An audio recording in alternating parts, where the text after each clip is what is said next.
Hey up, ghosties. Hey up. I have to turn this music down. Hang on. I can't hear shit. Hello! Alright, who got it?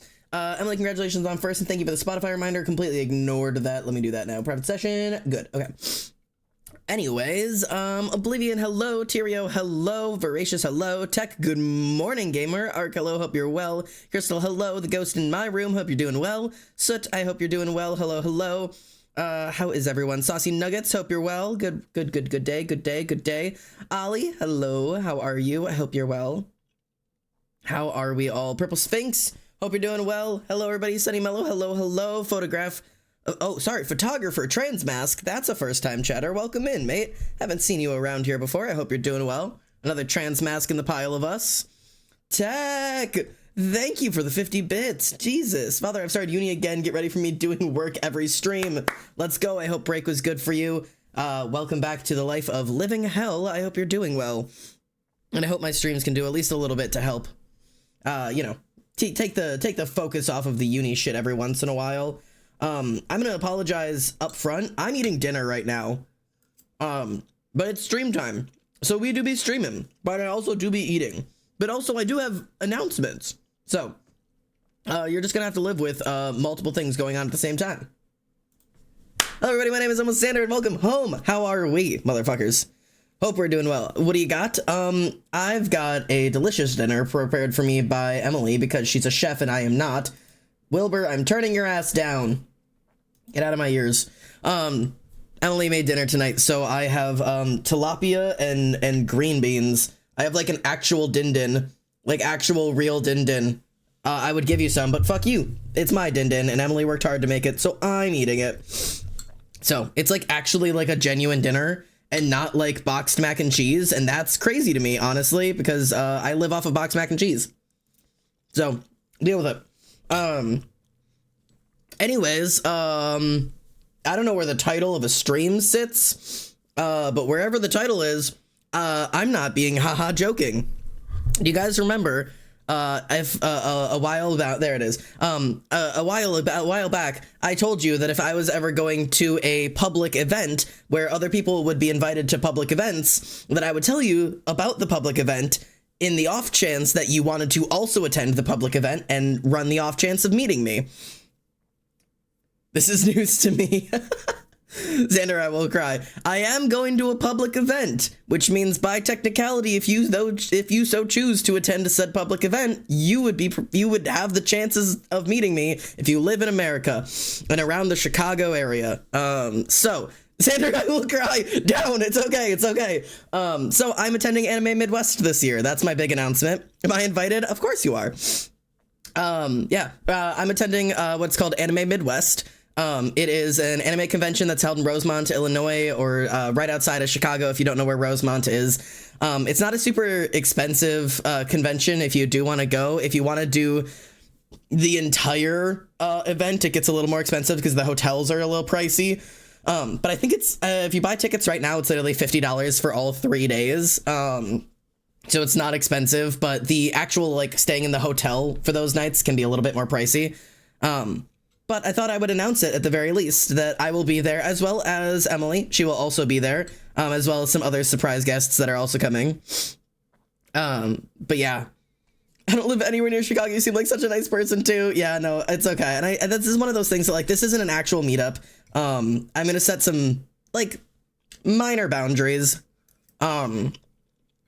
Like, if you do come to the anime convention and you run into me, totally fine, super cool. Honestly, I don't even care if you do hunt me down to find me, because the chances of you actually running into me are so rare or so small if you do actually are able to come. But if you do come and you do find me, please, for the love of God, don't trail me all day. That's my only request. That's like the only boundary I'm like setting down, is like, if you find me and you're like, oh my god, this is so cool, and you get to meet me or whatever, take pictures or whatever you want to do. I'm not famous. I don't act famous. I'm not a famous person. I will chill and chat or whatever you want, but please don't follow me around the entire day. That would suck for everybody involved. So yeah, but besides that, if you do want to come to Anime Midwest, I'll be there. It is in July. It is July 5th, 6th, and 7th. So it is a long ways away, but I'm finally able to go. So very, very, very, very, very excited. I'm very cool. I don't think I'm invited. Ollie, of course you're invited. If you wanted to come, say the word. Say the word, and I will take you. Do you want to come to an anime convention? I'll take you. You can share a bed with me. Climb on in. So that is invited to that event. I have already told the other people that are coming that there's a chance that somebody might want to meet up. But I also believe with how small the community is and how niche of a place this is, the chances of somebody like one of you idiots actually making it over there is so small. But it is technically a possibility. So I just thought I'd leave that out there. I'm so curious about this. I know nothing of these plans. Yeah, I'm very excited. I'm very excited. So I'm gonna sit and chitter chatter. This is so impossible for me, Oblivion. I'm sorry. I always said I was gonna try and make like things like be like public events, like things that like anybody could come to if you wanted to, and I'm announcing it as early as humanly possible. But yeah, this is like my little thing. Listen, what if I somehow make my way there? Yeah, come on over. So I used to go to anime conventions a lot. I'm gonna talk a little bit while I'm trying to eat my din din. Excuse me while I chew. I used to go to anime conventions a lot when I was younger. I went to my first anime convention in 2016, and I went 2016, 17, 18, and 19. So those 4 years in a row. I used to go with a couple of friends of mine, and it's the exact days. Wow, that is now that's timing. I might be in England when that happens. Yeah, you would be about as far away from you as humanly possible. But yeah, no, Chicago's also like it's kind of in the middle of the country, so unless you happen to live like in the Midwest area, like it's kind of hard to just flop over there. But I went for those 4 years with a group of friends of mine, and each year the groups kind of shifted a little bit as to who was coming and what we were all doing and everything. But we had some pretty like big friendship changes because we were going to go in 2020 and then COVID hit. So we didn't go in 2020. And since then my friendship group has kind of changed. So I kind of came across the understanding that like I was probably never going to go to Anime Midwest again. I was probably never going to go to like an anime convention like that again, because like my anime weeb group of friends stopped going to stuff like that, and we kind of stopped talking for the most part. And so like I was like, oh, well, that was a fun part of my life. Guess I'm never going to do that again. I was like, oh, well. But yeah, it's very fun, personally. The thing is, if you don't like anime, you probably won't care about it. You probably will not enjoy it. Like, it's you know, it's even like Cyrena is more like in the cartoon industry than the anime industry for the most part. Like she's doing like more cartoon focused. I guess it's not cartoon being like just animated shows that aren't anime. But she's more in like the animated shows than the anime. Whereas I'm a little bit more of the anime nerd.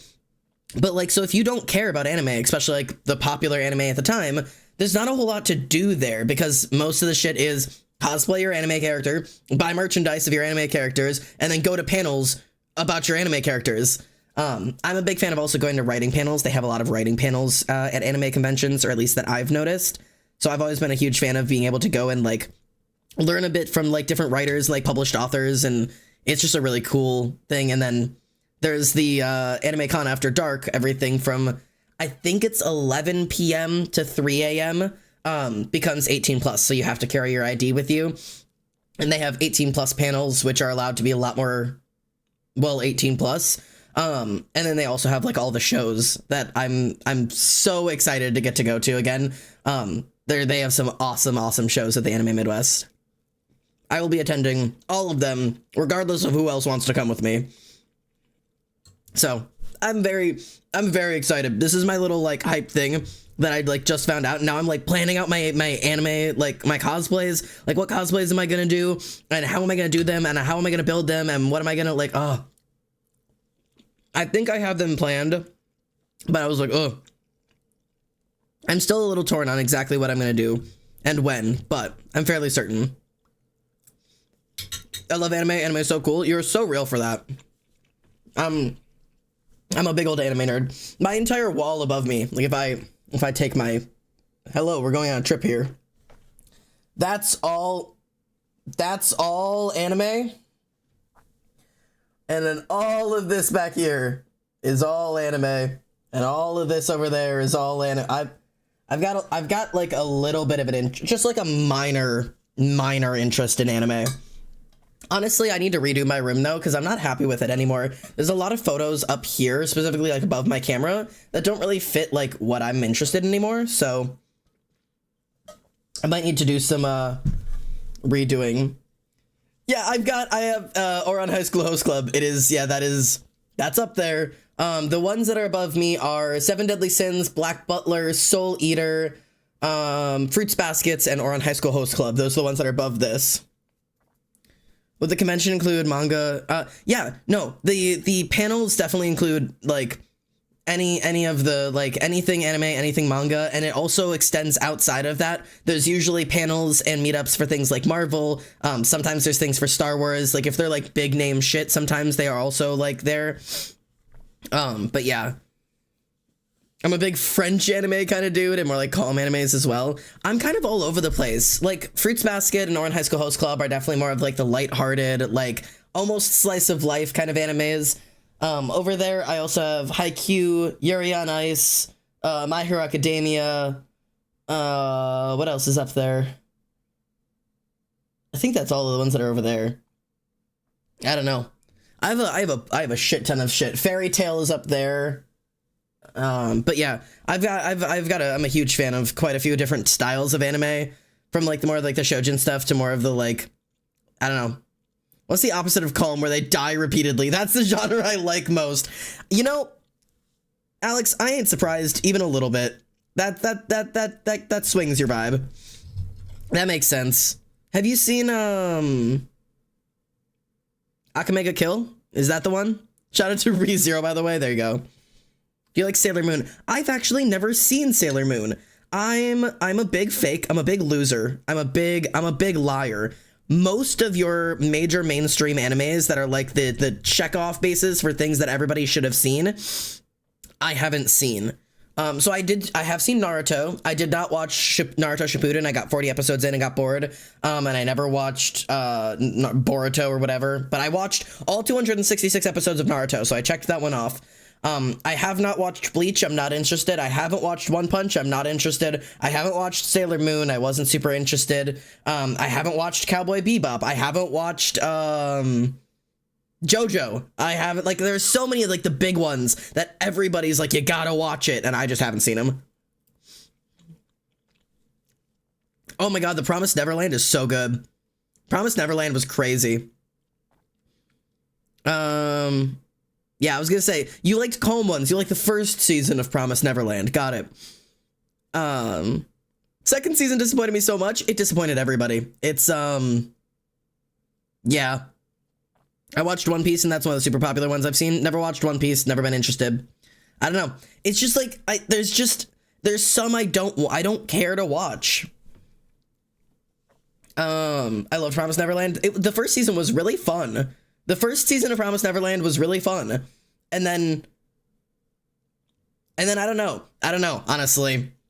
One Punch Man is cool, definitely one of the better ones, yeah. My family says I look like Ed for Cowboy Bebop. Oh, there you go. They need to start getting the anime comparisons. What anime character do I look like?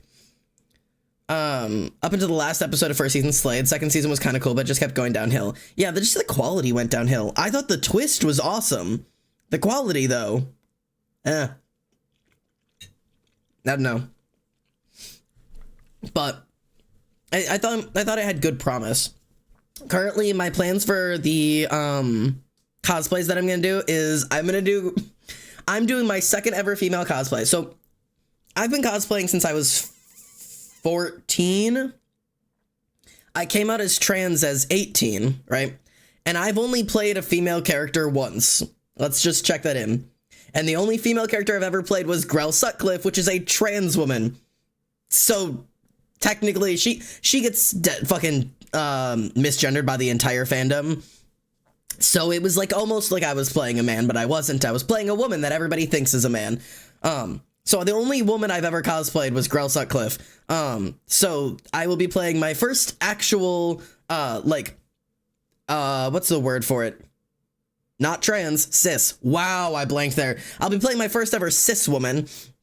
I will be cosplaying, I'm cosplaying Catra. I'm cosplaying Catra from She-Ra Princesses of Power. So, oh, you're right. I did a Rainbow Dash cosplay. That's a horse, but I'll take it. That is technically a cis woman. But yes, I did do a Rainbow Dash cosplay. That was the youngest. That was my first when I was 14. But yeah, so I'll be doing Catra. I can see the Emily influence. Okay. Yes, it's Emily influence, but I'm going to be honest. I said I wanted to play Catra way before she had anything to do with like, man, I want to cosplay like whatever. Like I was like, bruh, Catra. Oh my God. Yes. Okay. Admittedly, I am Entrapta in my heart and soul, but I could want to be Catra, and thus I'm going to cosplay her. But I am Entrapta in my heart, my soul, and my brain. But, hello, Reese. Hope you're well. Hope you're doing good. But yeah, I'm very, so I'm gonna be cosplaying Catra. If you've seen She-Ra, I'm super specific. I am doing the vision of flashing forward to the future Catra. That's the Catra I'm doing. Where like Adora is in like the long white dress in front of the waterfall, and Catra comes in wearing a suit and is like, come on, or whatever, and they're like all grown up. I'm doing that Catra hyper specifically that appears in just one scene ever. Like that's the one I'm doing. Yeah, and she's running from Glimmer in this grown up boat. That's the one I'm doing. So I'm hyper specific, but I'm very excited. I think it's gonna be really fun. And I'm putting that outfit together is gonna be a pain in the ass, but I'm going to do it, and I think it's gonna be fun. And that wig is gonna kill me because she's got the big fucking ponytail, so whatever. I don't know why you torture yourself. Listen, it's fun. It's a fun outfit. And then, yeah, I don't know why you torture yourself. Ignore my choices. You picked two of the hardest fucking cosplays, so have fun whatever.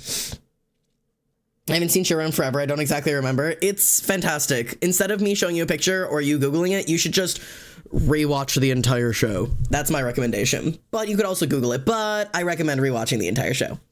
That's actually what I'm doing right now because I like it.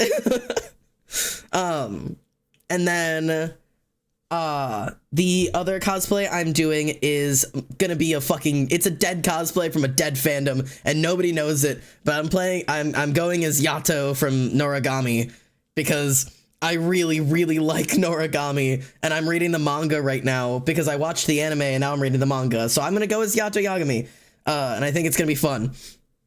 So that's my plan. What cosplays have you done? Yeah, no, Emily is going to cosplay for the first time, which is going to be fun, but she's picked two of her. Can I reveal them, or are you keeping secrets? Can I tell them what you're doing, or are you secret keeping? I'm usually a secretive bitch, so I don't want to reveal it without your permissions. Sure. So, she's gonna Adora to my Catra, although technically I'm Catraing to her Adora because she wanted to cosplay Adora, and I was like, I want to cosplay Catra, and it's more of a together thing. So we're doing those two. And then unsurprisingly, she's gonna do Jinx from the Arcane because come on. But she picked two very difficult to do cosplays, Jinx being obviously a pain in the ass. Yeah, she's doing season 5 She-Ra. So I'm very excited. Shark gun, yeah. So I'm really excited to do Yato. He's super lazy of a cosplay. Like, I'm literally gonna get to wear a tracksuit. Like,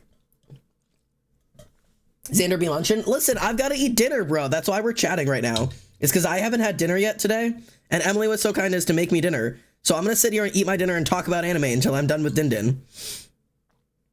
But yeah, I'm being a little lazier with my anime. That's not lazier. See, here's my complaint. Do you want to know what my complaint is? Show designers need to be more cognizant of cosplayers because all of my favorite characters dress like ass. Okay? That's my hot take.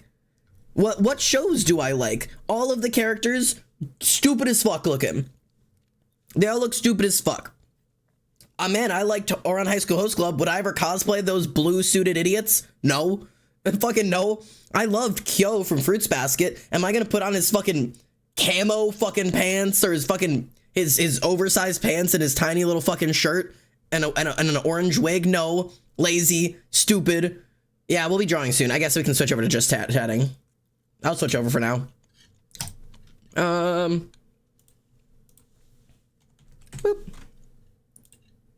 We'll do just chatting for the moment. I'll draw in a moment. I just have to eat my din-din. I'm sorry. Do you want Emily's cooking to go to waste? Gosh, you guys. Just kidding, by the way. / lighthearted. The children are getting impatient, apparently. But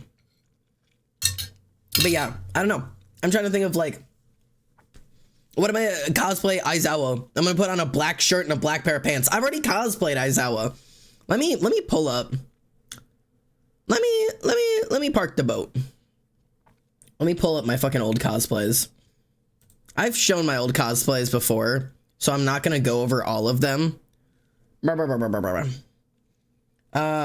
Yes, oh wait, Atlantis, like the Disney movie, is what you're saying? I don't know if you get in trouble for being in the wrong category. You can, but it's not super common. Let me see. I have some really old ones. I don't have my Aizawa ones on here because that was my 2019 one, but I have some baby ones of me. When I say baby, most of you guys have seen these already. Boop.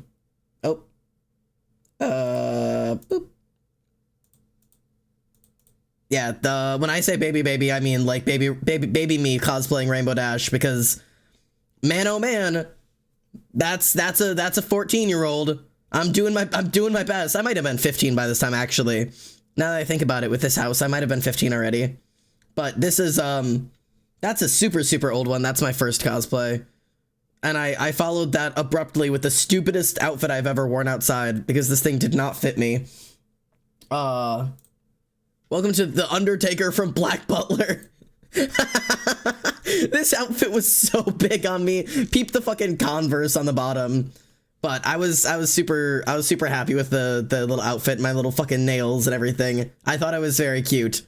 But I really liked, of all the fucking people to dress up from Black Butler, I don't know why The Undertaker was the one that I was like, that's the one.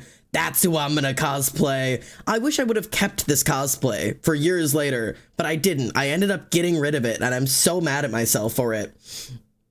But yeah, and I've done the little bit more fun ones. Kaneki. This one was very fun. I liked destroying all of the clothes and everything. I will. Hello, Juno. Hope you're well. I'm going over old cosplays because I'm cosplaying again, motherfucker. Thank you for the resubscription. Holy shit, 14 months is huge. Very cool. But yeah, so I've done a bunch of different ones. I don't even know if I could find my Aizawa cosplay. It's somewhere. It's fucking somewhere. When the fuck did I cosplay Aizawa? Was that 2019? It must have been, right? It must have been. Let me go scroll back and see if I can find it really quickly. If anybody's wondering why we're in just chatting, it's because I'm eating dinner. If anybody has popped in and is like, why is this motherfucker just sitting here fucking running his mouth? It's because I'm eating. I'm simply eating my food. Yeah, it must have been this year. No, because I did Natsu Dragoneel from Fairy Tail in 2019. I handmade my Natsu cosplay. And I looked like a dumbass because I hand stitched it from fabric, and I looked like ass, but I sure tried. I don't have a good photo with the wig and everything on. I'd have to go find one, but I have this one. That's the one. You can't really see it, but I handmade that scarf from fabric, and I handmade this whole outfit, the pants, the fucking jacket and everything. I put those seams on. Like, I was super proud of it. I don't even have my fucking wig on right now. I was just being lazy, but that was that year. Oh, Juno. Yes, you're in late. Hello. Meetup, possibly. The announcement is, I am, not bad for handmade. I mean, it was it was all right. I wish I had like a good photo of me like in the whole thing, but I look like a dumbass. This is like the best like zoomed in way I could show you. But yeah, this is, I hand painted the horrible fucking thing. But like I actually had like I made like a cuff for the hand. I've got a belt strap here. You can't quite see. I've got the belt on. This seam was really ugly, but it actually did zipper right here. And I've got like the seam on the side. This literally was just a black piece of fabric and some orange fabric. And I hand stitched the whole thing together. I was very proud of it. It didn't look good, but it was my first time making a piece of clothing from like from nothing. So I was a little proud. But what I was saying, for those of you who have come in late and does not know, I am having a possibility of a meetup. It's not actually like a meetup because I'm not like hosting a meetup. It's just that you have the ability to come and meet me if you'd like, because I'm going to Anime Midwest, which is an anime convention held in Rosemont, Illinois, or right outside of Chicago if you don't know where that is. But I will be at Anime Midwest, which is a public event, and I told you guys if I was going to any public events, I'd let you know how, where, and when, so that if you wanted to meet me there, you sure could. And this is that time. So, yeah, the tickets there are like $50 for the 3 days. When is it? It is July 5th, 6th, and 7th. July 5th, 6th, and 7th this year is when I will be there. The tickets for the con aren't very expensive, but the tickets for the hotel, or the booking the hotel, like the rooms for the hotel, are definitely more expensive. So it's kind of up to everybody's discretion, if you want to go and all of that shit. But yeah, you're permitted to meet me there if you'd be so inclined. Yeah, that's about it. That's the exciting news. You went to a con this weekend, Poison. How was it? Was it fun?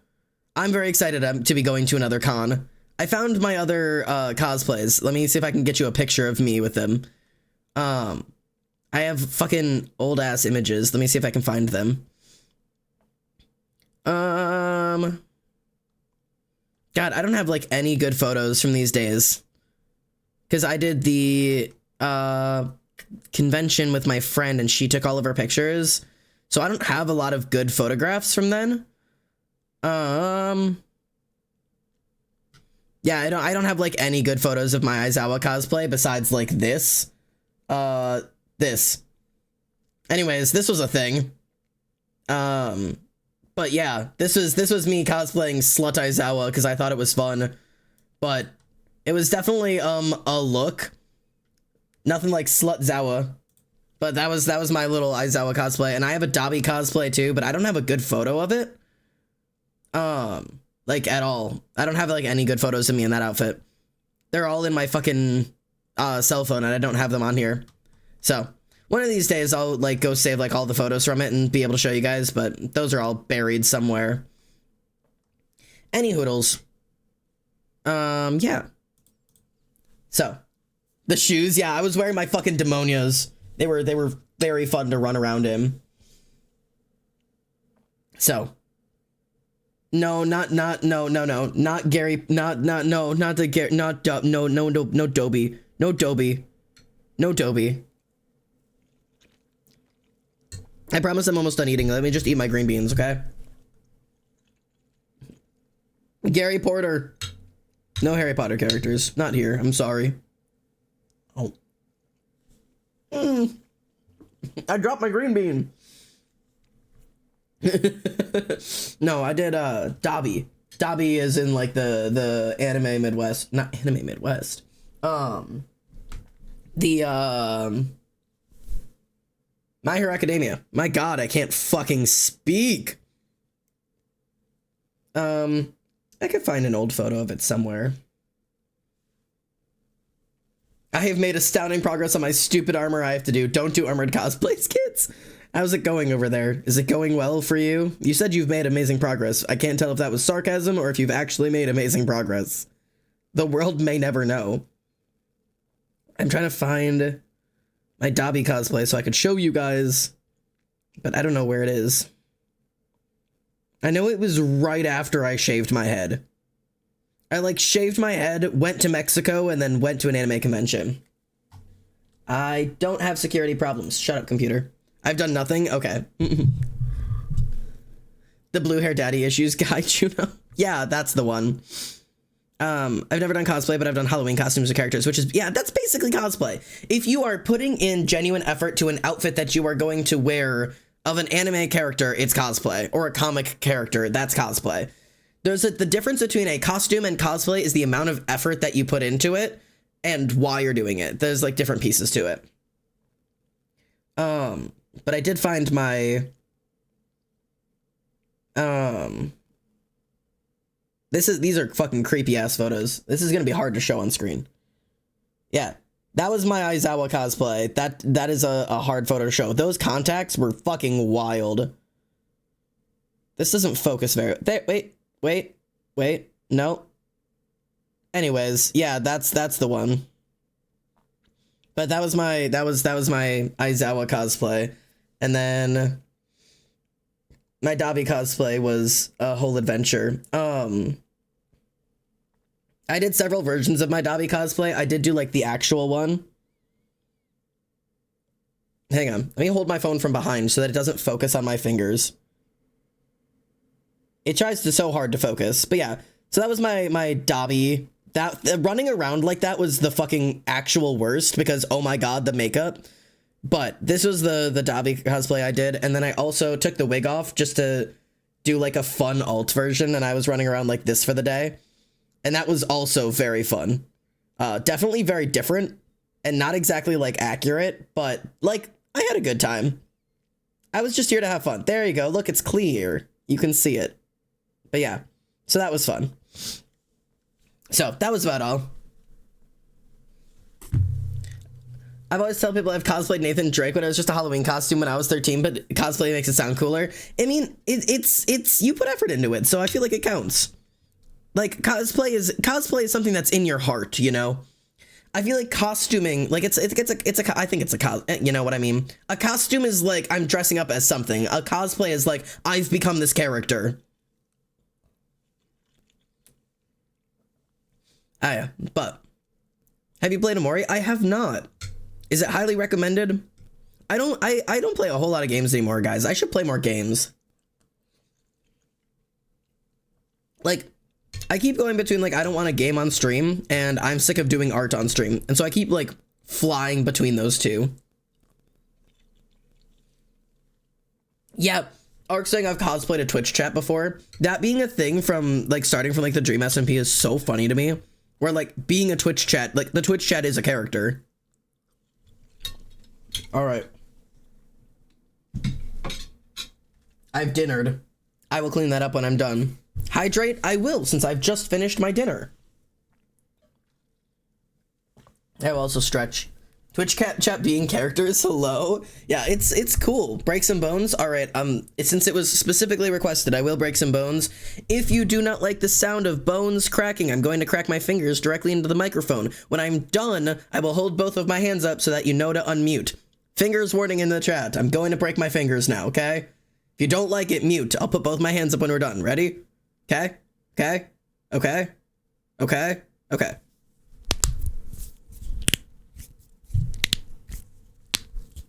I think that's all of them. Yeah, that's all of them. There you go. Okay, we're good. You're good. All good. Come back. Come back to me. Welcome back. Anyways, those were my fingers. But, ouch. I just, like, broke my ankle. No, I was sitting on my ankle, and now it's asleep. Okay. Anyways, we're here now. It's been so long since we've been given fingers. Yeah, there you go. There's your fingers gift. Breaking. Woo. Yeah. Honestly, every bone in my body cracks, so I hate this stupid chair. It's always falling. All right. I don't have any fucking plans for today. You guys requested an art stream in chat, and I simply don't know how or what to art. I have been working on the animation, and by have been working on, I mean I used to work on it a little bit, and then I stopped working on it altogether, and honestly, I should probably work on it. Do lore art? Okay. I could also do that. Do you guys want to see my most recent project real quick? My most recent thing. The body is not quite right vibes, genuinely. I'm trying to keep my trap shut. Yeah. You're welcome to not keep your trap shut. That's on you, man. Nope. Nope. No. This. Hi. I don't ever know where I'm keeping my things. But my most recent little adventure that I've been working on. Tell them, please. Is this a yes? Tell them. Is this an announce it for you? Question mark. Yes. Yes. Yes. Cool. One of the other people coming to the anime convention is Tyrio. So if you want to meet me and my mod all at the same time, 2 mods, since Emily's going to be there. Tyrio is also going to be at the anime convention. So it's kind of like a mod meetup, kind of. So it's another one of my mods that I'm finally meeting. First mod I met was Wicked, and then it was Reese, and now it's Tyrio. So I'm slowly checking off my mods. I gotta meet you all and befriend you all in person. I have to make friends with all of you in real life, because that's the way it works. I want to meet Tyrio. Ollie, come to the anime convention. It's like $50 to do it for all 3 days, and you can just split a piece of the hotel with us. If it all works out, yes. You guys will get an official height check, and then I will promptly kill myself because you'll know how short I am. But that's about it. So, my most recent little project of the things is this. I've been working on tattoo designs. I've been doing tattoo designs for a while, but I've like recently been really into it. So like I had refinished my teeth one, which I was really a fan of because I mean, come on, I would get like most of those tattoos. I think they're fun. I don't like the bottom right or the bottom left one as much as the others, but like I wanted to show some differences in style. But I've been doing like tattoo designs, and then I did this one, which is like a really cool sheet. I would get all of these tattoos because I think they're fun. So I've been doing little like tattoo designs of these forms, and then I did some bugs because people like bugs, right? I mean, I like bugs. I think bugs are fun, so I designed some bugs for the people like me who want some bug in their life. And then I did this one, which is my favorite one. This is like a punk sheet. If you recognize some of the symbols on here, you'll like, I guess not, I shouldn't say symbols. But like the 2 script pieces there are Youngblood titles, and then the heart with the devil horns is Youngblood symbols.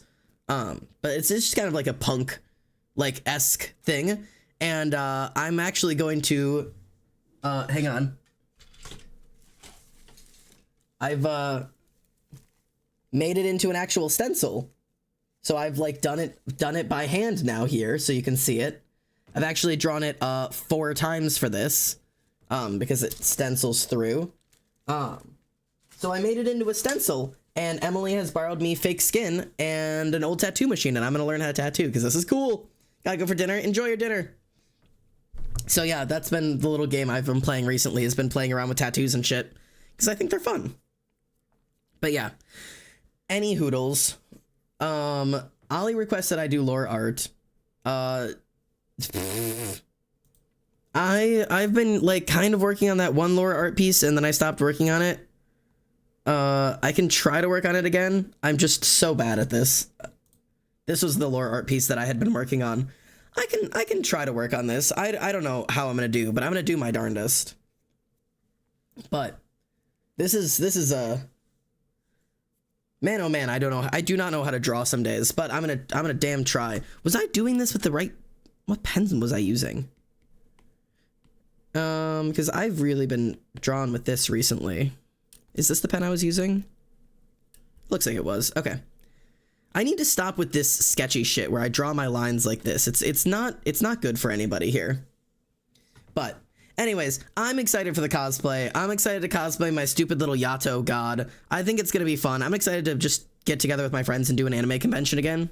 Because I haven't done that in years. Like I'm excited. And I'll be getting together with an old friend as well.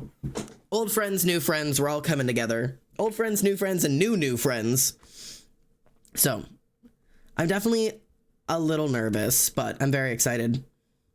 Oh, I forgot that's what we ended up doing last time I tried working on this lore art. I ended up explaining how to draw trees, and then explaining the art process with eyes. I really don't know what happened here, but these are both here now. Interesting. I should make a video about this at some point. I say that a lot, if I'm going to be honest. I do a lot of, I should make a video about this. And then a lot of me, not making a video about that. You know what I mean? I do a lot of like saying I should make a video about it and then not making a video about it. I'm sorry, I clicked over because I want to double this thing, but I don't want to not show anything. Because I have unfinished art on here. You guys are not allowed to see my unfinished art. You get it when it's done and never before then. Never, ever. Okay. I'm back. So I can get rid of these now. Can I have that back? Okay. Also, what is this? This is me trying to draw faces from different angles. I'm really making this too hard on myself. But brother, I hope you guys have been enjoying the lore. I guess I haven't really spoken about the lore because I didn't stream during the last lore drop. Hey yo, those of you who have seen the lore, somebody drop me an exclamation point lore out there for those of you who haven't seen it. What are y'all been thinking so far? I hope you guys have been enjoying it. Making the lore has been incredibly fun and also just obscenely stressful for the past couple of years, but it's legitimately so much fun, and I've been having so much fun making it. I hope you guys have as much enjoyment of it. Are you guys liking the lore, the plot, and whatnot? Yeah, are you guys liking the plot? That plot that you definitely know based off of a total of a minute worth of lore? My favorite part of the lore is the voice actors, bro. I'm telling you, when I tell you, I was so confident in my voice acting until the other two started doing voice acting, and I was like, oh my god, I'm the worst voice actor of the group. Like, I'm just not good. Fuck. Hello. Thank you for the follow. Welcome in, mate. I hope you're doing well. Hello. My name is Xander. Thanks for stopping in. Hope you're having a good day. Welcome home and all of that. Oh, no, I won't. So, okay, hang on. Hang around for a moment here, friend. Hi. Hi there. You sound like a small streamer who's trying to get yourself out there. I've got a feel. Oh, you've been banned. I've got a feeling, right, that somebody probably recommended that tactic to you, right? Somebody out there was like, go and, you know, spread yourself to other chats, you know? Make a name for yourself. Get yourself out there. If you're still around, here's my advice to you. That's good advice, and what you did is the wrong way to do it. But it's good advice. It's good advice. You can, okay, we've removed the ban. Welcome back. If you can talk, you're welcome to. I don't know if you're still around. I could check, otherwise I'm just talking to nobody. Let me see. You still hanging out in here? I don't even know. Where are you? I don't know. I don't think so. I don't usually look at my users. I don't believe that any of these people are in here, actually. I don't think this is accurate. Anyways, if you want to grow on Twitch, here's my recommendation. Get into Twitch chats like this. Say hello to people like that. But don't say please subscribe to my Twitch. Instead, the right way to do it is to make friends with streamers. Because you know what happens when you make friends with a streamer? They raid you. That's how you make friends. And that's how you grow on Twitch. To grow on Twitch, you need friends on Twitch, because growing naturally on Twitch is impossible. Highly recommend profiting off of your friends. Tried and true method, honestly. Welcome home. Never mind. Yeah, pretty much. I do that fairly often, honestly. I'm fairly used to it. But yeah, why do you think streamers all have a bunch of streamer friends? Sometimes it's because we actually know and like each other, and a lot of times it's because we needed to make friends. If I streamed, would you raid me friend Xander? Actually, no. You specifically, fuck you in particular. Fuck just you specifically. It's just trailers. They'll take 30 seconds. Go right now. Yeah, go watch the lore. They take literally 30 seconds. I can play them on stream right now. I could pull them up live on stream, do a live Xander reacts. Faz and Xander don't want me to have a career. Yeah. Streaming seems really cool, but boy, do I not want to learn how to use Streamlabs. One, you don't need Streamlabs. I use Streamlabs for almost nothing.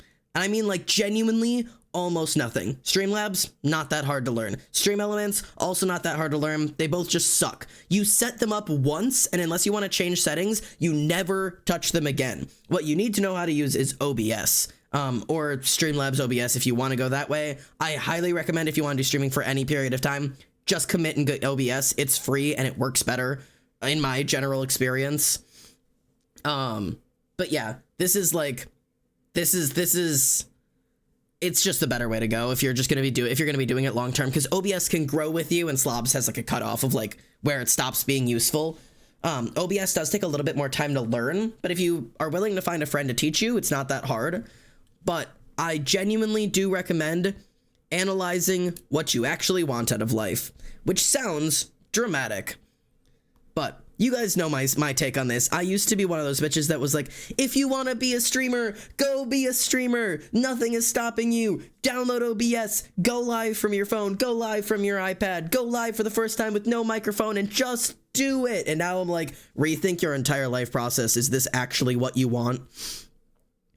And if it is, just like set your reasons. That's really it. Welcome back, Juno. That's like genuinely like your only, my only like genuine like warning I give now is like, if you want to be a streamer, go be a streamer, but be aware of what you want. Like genuinely go into it like and figure out, what do I actually want from this? Because you will get lost in the motherfucking sauce so quick.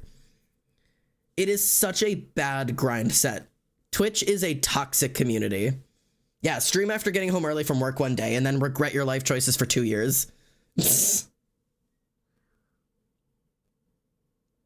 But yeah, actually, this is a thing I'm gonna chitter chat about this a little bit because I want your guys' take on this. If anybody in chat has any opinions, who in chat? This is the interaction phase where I ask chat to interact to gauge how much engagement I'm getting. Teehee. Who in chat here is an artist? I say, raising your hand. This is teacher shit. And if you are an art person, how young did you start art? How young were you when you started art? Because that's a thing I'm working on a script right now about a very specific piece of my life that I have started to notice. And a part of art that I have noticed has been driving me crazy. This looks really flat. I think my face is just simply too low. Oh, Jesus Christ. I think that might be more accurate. We'll see. My whole life, basically, drawing or being serious. Just drawing. Just drawing. I mean, you don't need to be like, don't count when you were like 2 with a crayon, but like drawing art for fun. When did you start drawing art because you liked drawing? You know what I mean? Like just drawing because you had fun with it. Gonna have to head out. My club is starting soon. Have fun, Alex. Started on my phone in 2020. Okay. 9 to 10, I think. Yeah. If I was an artist, my answer is always, but I tried actually improving around 6th grade. Right. I started drawing at like 11. I've been drawing forever. Yeah. Like, at least for me, I don't have a period of my life where I wasn't drawing. Like, obviously, I was 2 years old with a crayon. I'm not counting that. But like I started designing comics and like drawing picture books when I was like 5 and 6 years old. My grandpa still has all of them. I can go back and look at them. They're fucking adorable. I made an entire little comic book about a mermaid who lost her pet dogfish and it was adorable.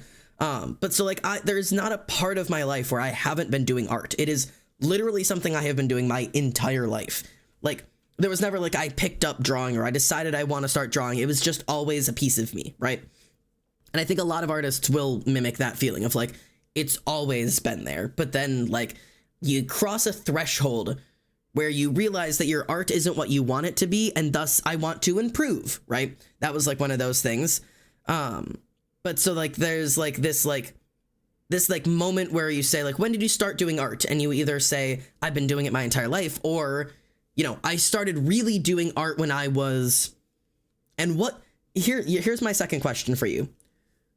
When was that? When was the switch? Like Emily already answered, she made the switch in 6th grade, where you decided, I want to get good at this. Like, I want to really try. When did your switch take place? Like, when did it stop being, I do art because it's fun, and I'm doing art because I'm practicing, because I want to get better? And my chair is sinking. I hate this chair. 10 or 11. Okay. That sounds like a reasonable answer. These drawing from this angle is going to drive me crazy. I have to do the scar. Drawing forever, but started taking it seriously at like 11 or 12. Okay, so we all kind of have like very similar ages, right? Because like 10 to 12, that's like around 6th grade age. First or second grade when I started making comics to be like my brother. I love that. Haven't made it yet, gotta be honest, and that's okay. You don't ever have to take it seriously. Take that back. 9 warrior cat brain rots. There you go. So like I have noticed when, and this is your guys' question, your guys' answer to this might be very different from mine, because you have to remember the generational gap here. I know I'm not that old, but I am significantly older than a good portion of you guys. When did you start looking at art on social media? Crazy question. But hear me out. What age were you when you started looking at social media art? There's Emily at 6th grade. Does YouTube count? Yeah, maybe. Last year, like 10, yeah. At 11, okay. So I have noticed, for the most part, those two things line up really, really closely. For the most part, you will start to see art in social media, and then at that same mark in your life, you will make the switch from I'm doing art because it's fun to I'm doing art because I want to be good at it. That switch almost always sits next to each other. And I have a lot of thoughts about that. And this is, I promise, I swear, this isn't another one of those like social media is evil and it's killing our kids. Like that's not the goal of this. But it is like a thing to consider. Not that social media is ruining our kids or whatever. But the fact that those two things tend to kind of line up to some degree. This is not how fucking eyes work. I've genuinely noticed that kind of switch is very common. I didn't get a phone until 2020, at which point I started seeing it more. YouTube on my school computer has been since 5th grade. Yeah, I didn't get a phone that I've been doing art forever. Elementary school, I did art. Middle school, I did art, but I was starting to look at it as like, oh, I could, maybe I should put some more time and effort into this and get better at it or whatever it is. But middle school, I just had middle school, by the time I was in 7th grade, I had my slide phone. So I didn't have social media on it. I had Snake. I had Snake on my phone, and that was it. But I had my stupid little slide phone. And then it wasn't until end of middle school into early high school where people started getting iPod Touches. And then iPod Touches turned into smartphones. And that was like my end of middle school, start of high school time, was when people started having phones that you could look at social media on. Like Instagram. I fucking hate Instagram. I have always fucking hated Instagram. But that period in my life is when I made this switch. So I'm going to make a video about this, and I'm going to share my main thought here, and I want your guys' opinion on it, because I'd love to talk about it, what you guys want to hear about the subject. But my realization has been that I did things that I wanted to do, or did things that I liked, until I realized that I wasn't good at them. And then it became I did things because I wanted to be good at them and not because I enjoyed them, which doesn't mean I don't enjoy them, but it started to change the reason I did it. And that change started when I realized the big wide world out there of other people. Because when I was in elementary school, right? Elementary school specifically for me, because that was the age where I was very young and there was no such thing as social media around, and like whatever it is, like I had YouTube and that's it. When I was in elementary school, I was the art kid. I did everything. I did art, I did writing, I was recognized by my teachers, I was recognized by my parents. I was chosen to represent my class. I was the creative kid. I was the prodigy or whatever it was. I wasn't actually a prodigy by any stretch of any means, but like I was one of like, you know those kids in your class, like those are the kids that do art. I was one of those. Like, and everybody knew if they, if we had to do art for a project, everybody looked at me. Like I was one of the art bitches. And then like I it builds up this like feeling in your head, right? That like, oh shit, I'm really good at this, maybe this is my calling. Maybe this is what I'm supposed to do with the rest of my life. Like I'm supposed to focus on this. And then I got social media at that border between like art and middle school, or elementary school and middle school, leading into high school, that transitional period of my life. I got social media.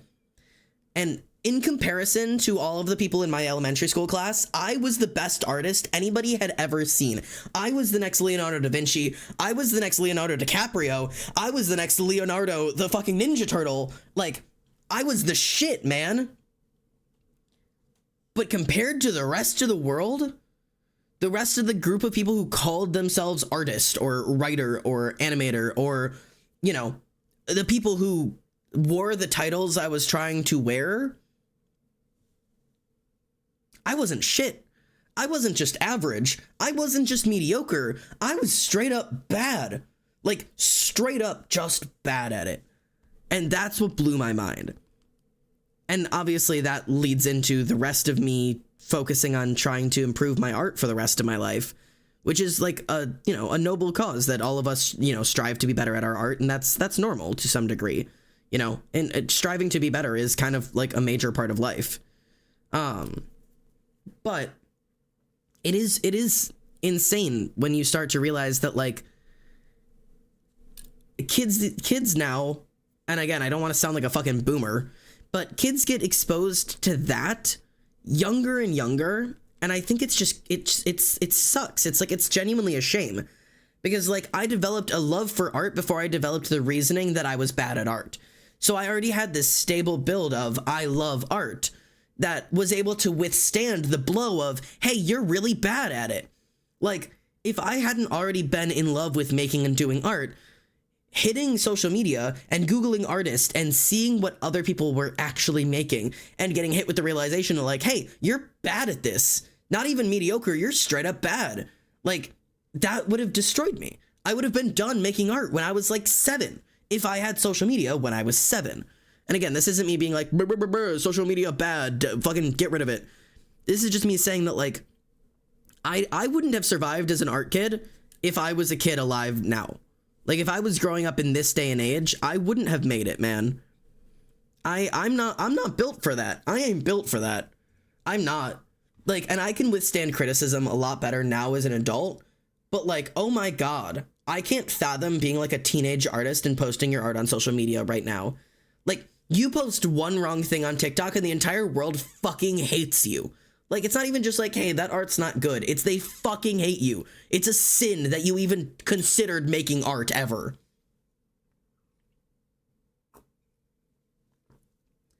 Yes. Sunset just said, I interact with a lot of kids and a lot of them preface their drawings with, I know it's not very good. That's so hard. That sucks.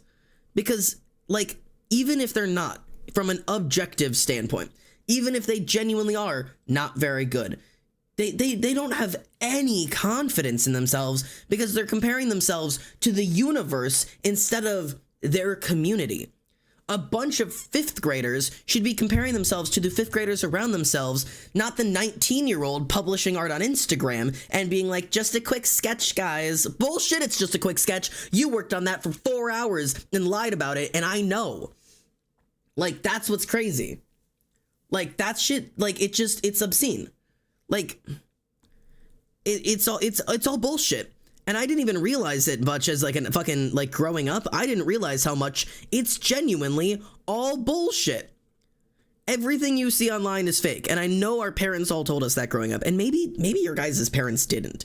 I forget that you guys kind of grew up with the internet. Do parents nowadays say the same shit that, like, my parents did? Like, when I was growing up, like, internet safety was like a huge thing because the internet was very, very new. Like, I think when When was the... Okay, so the internet was invented in 1983. When was... The first smartphone was 1994. Okay. Well, what kind of smartphone is that? 94. Okay, so not a screen. So the first screen phone was 2007, motherfuckers. Jesus Christ. Like the touchscreen motherfuckers, that's 2007. Like, that's crazy. So, okay, the ones where you can actually access social media. You have only been capable of accessing social media on your cell phone since 2007. So I was already 8 or 9 years old before you could access, like, social media on a phone. And I sure as hell did not get it then. But so, like, growing up, like, internet safety was, like, pounded into our heads. It was like everybody online is a creeper and they're all old men in their basements and you cannot talk to or meet up to anybody who is online because they will try to kill you. And also everything on there is fake and everything that you post on there, all of it's going to stay forever and it's going to haunt you. Your, what was it? Your digital footprint. Everybody talked a lot about digital footprints and like, you know, it's going to follow you for the rest of your life. And if you post on social media, you're never going to be able to get a job. And now like, looking at like the world right now, it's just, it feels so crazy to like put those two things in perspective. Stop telling me I'm an iPad kid. You are an iPad kid. Oh, hey up, Ghosty. Hello, hello. How are you? Hope you're well. I love everybody saying hi to each other. Hello. How are you? How are you? I hope you're doing well.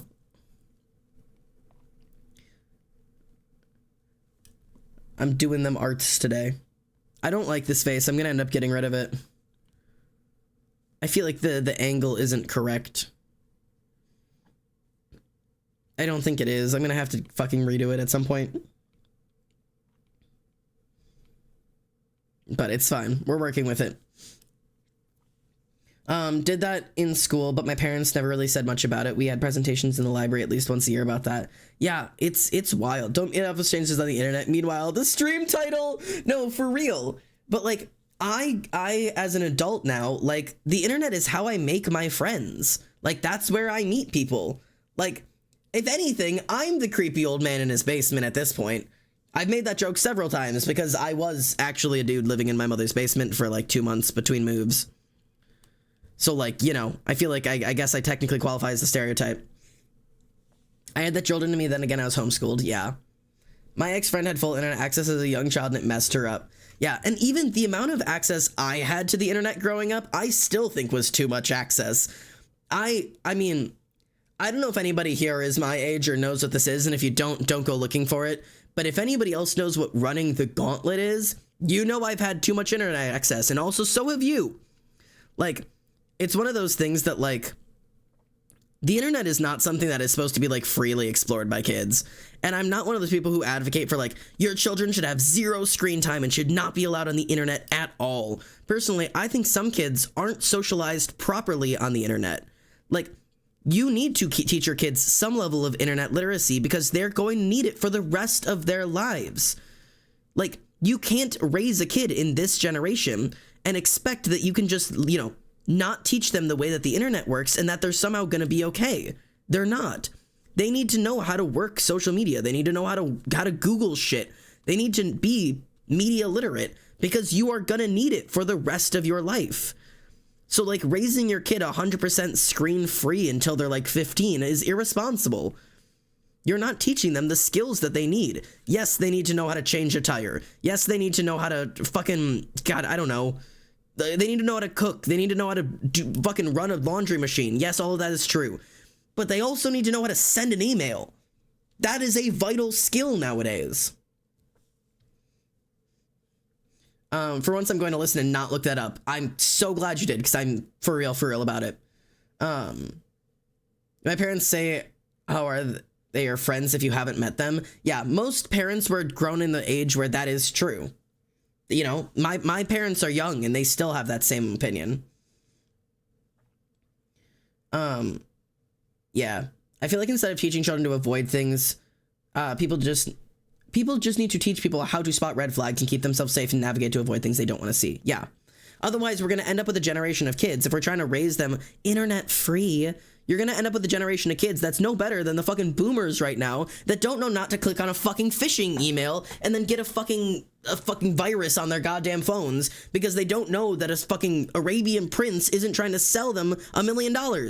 Like, it's one of those things that's like, you have to teach them some level of understanding. Like, there is some fucking responsibility to it. I had a boomer I worked with at an office, loved her, sweetest thing, very, very fun to speak with, you know, a little unknowledgeable, but in like a non-harmful way, you know what I mean?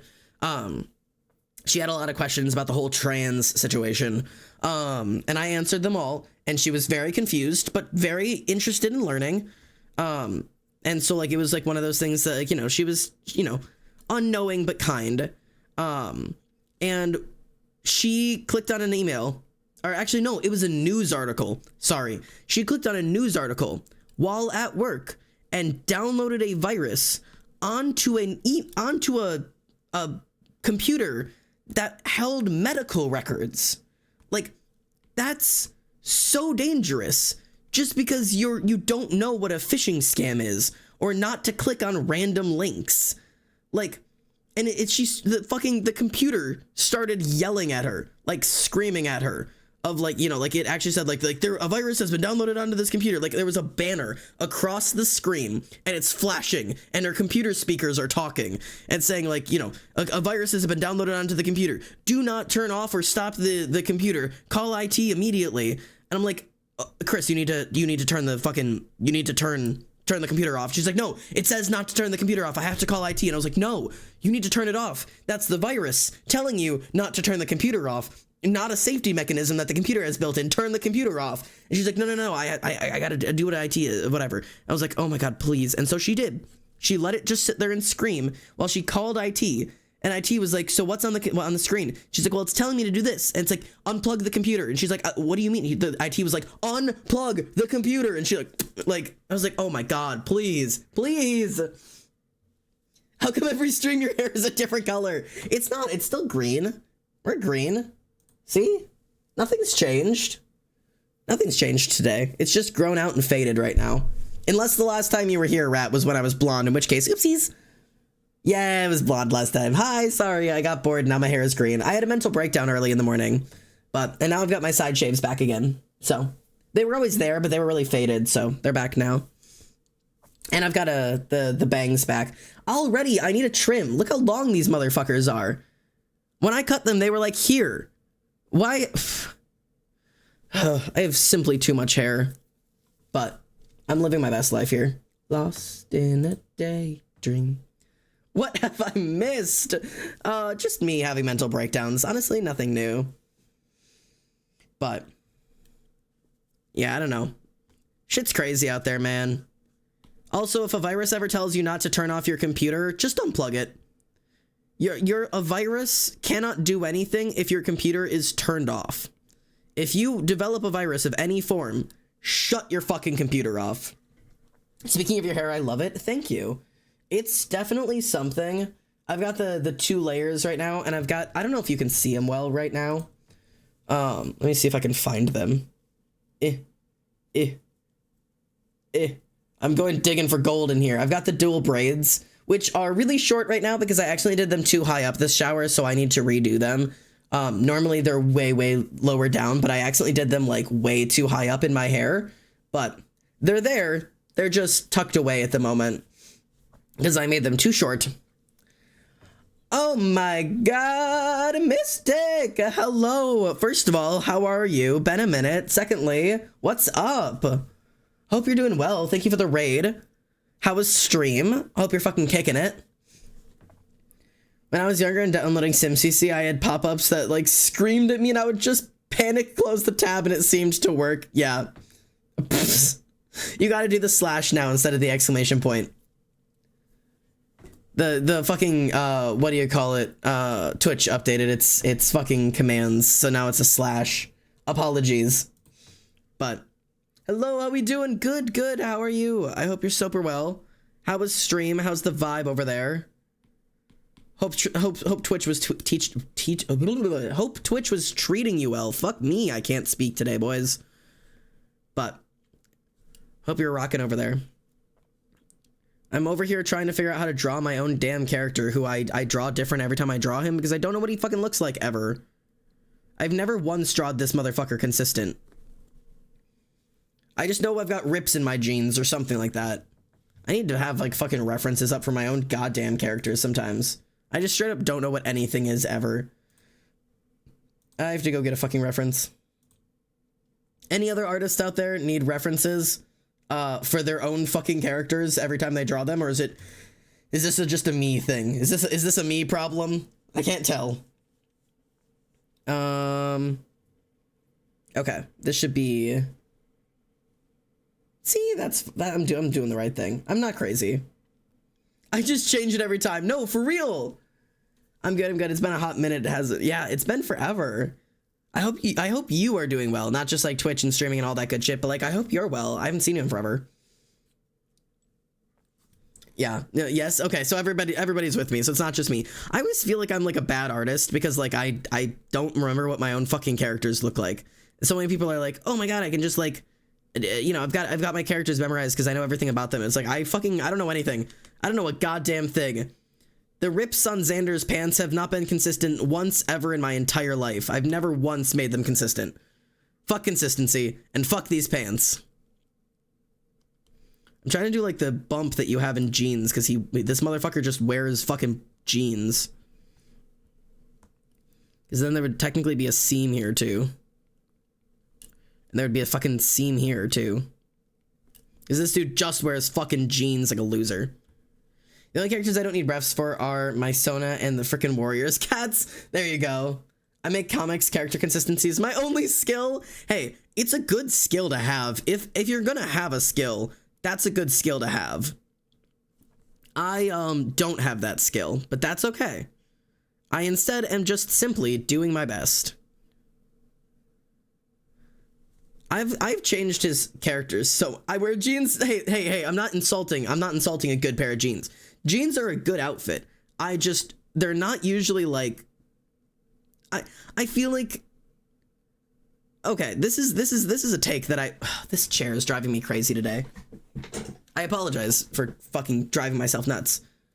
But this is my take. It is really hard. I don't want to listen to the song. It is really hard to design male OCs and make them look unique and different. Because what do dudes wear? Huh? What do dudes wear? This dude, fucking jeans and a fucking stupid sweater. Like when you're designing fantasy characters, right? Kilts. Okay, kilts is an option, I suppose. We are looking at 3 fantasy characters, right? One of them is wearing like a romper suit situation where she's got like a sheer top and she's got like the split skirt and she's had a bunch of different versions that she's drawn her in. And one of them is in this gorgeous like floor length like white dress with these like off the shoulder very flowy sleeves. And one of them is in a pair of fucking blue jeans and a sweater. Fantasy male OCs suck because they're either just an idiot in blue jeans. Or like you have to design like the most insane like tech wear shit. Like it's such a pain. He has fucking mushrooms growing out of his purple ass head, Xander. Yeah, because I had to add something that was fantasy because otherwise he's just a dumbass in blue jeans. Like I had to give him something, and so he's obnoxious looking. Instead of just being like a character where like in like a fantasy outfit, I have to build a fantasy human being in a pair of fucking blue jeans. Yes, I know. I'm not talking about his character. I know. Yes, Ali, pause. Stop. Pause. Blue and orange horns, the mushrooms in his hair, the no irises are the character. It's the outfits that fucking blow is what I'm saying. I get he's a fantasy character. But Olive is semi-human looking to some degree, and Tara is semi-human looking. Terrible. I'm sorry, I didn't mean it like that. I'm gonna stop talking, actually. I'm giving up. I'm done talking. I quit. I can't express my thought here. I don't know what I'm trying to do here. I give up. All I'm saying is that male OCs are really hard to design, and the clothes are boring, and that makes me sad sometimes, and that's all. Words are hard. Words are hard, and I have a coffee instead. No. Don't say give him a belt diagonally across his chest, male character failsafe. Because hang on. Let me find his original character sheet. What did his original character sheet have? It was a belt diagonally across.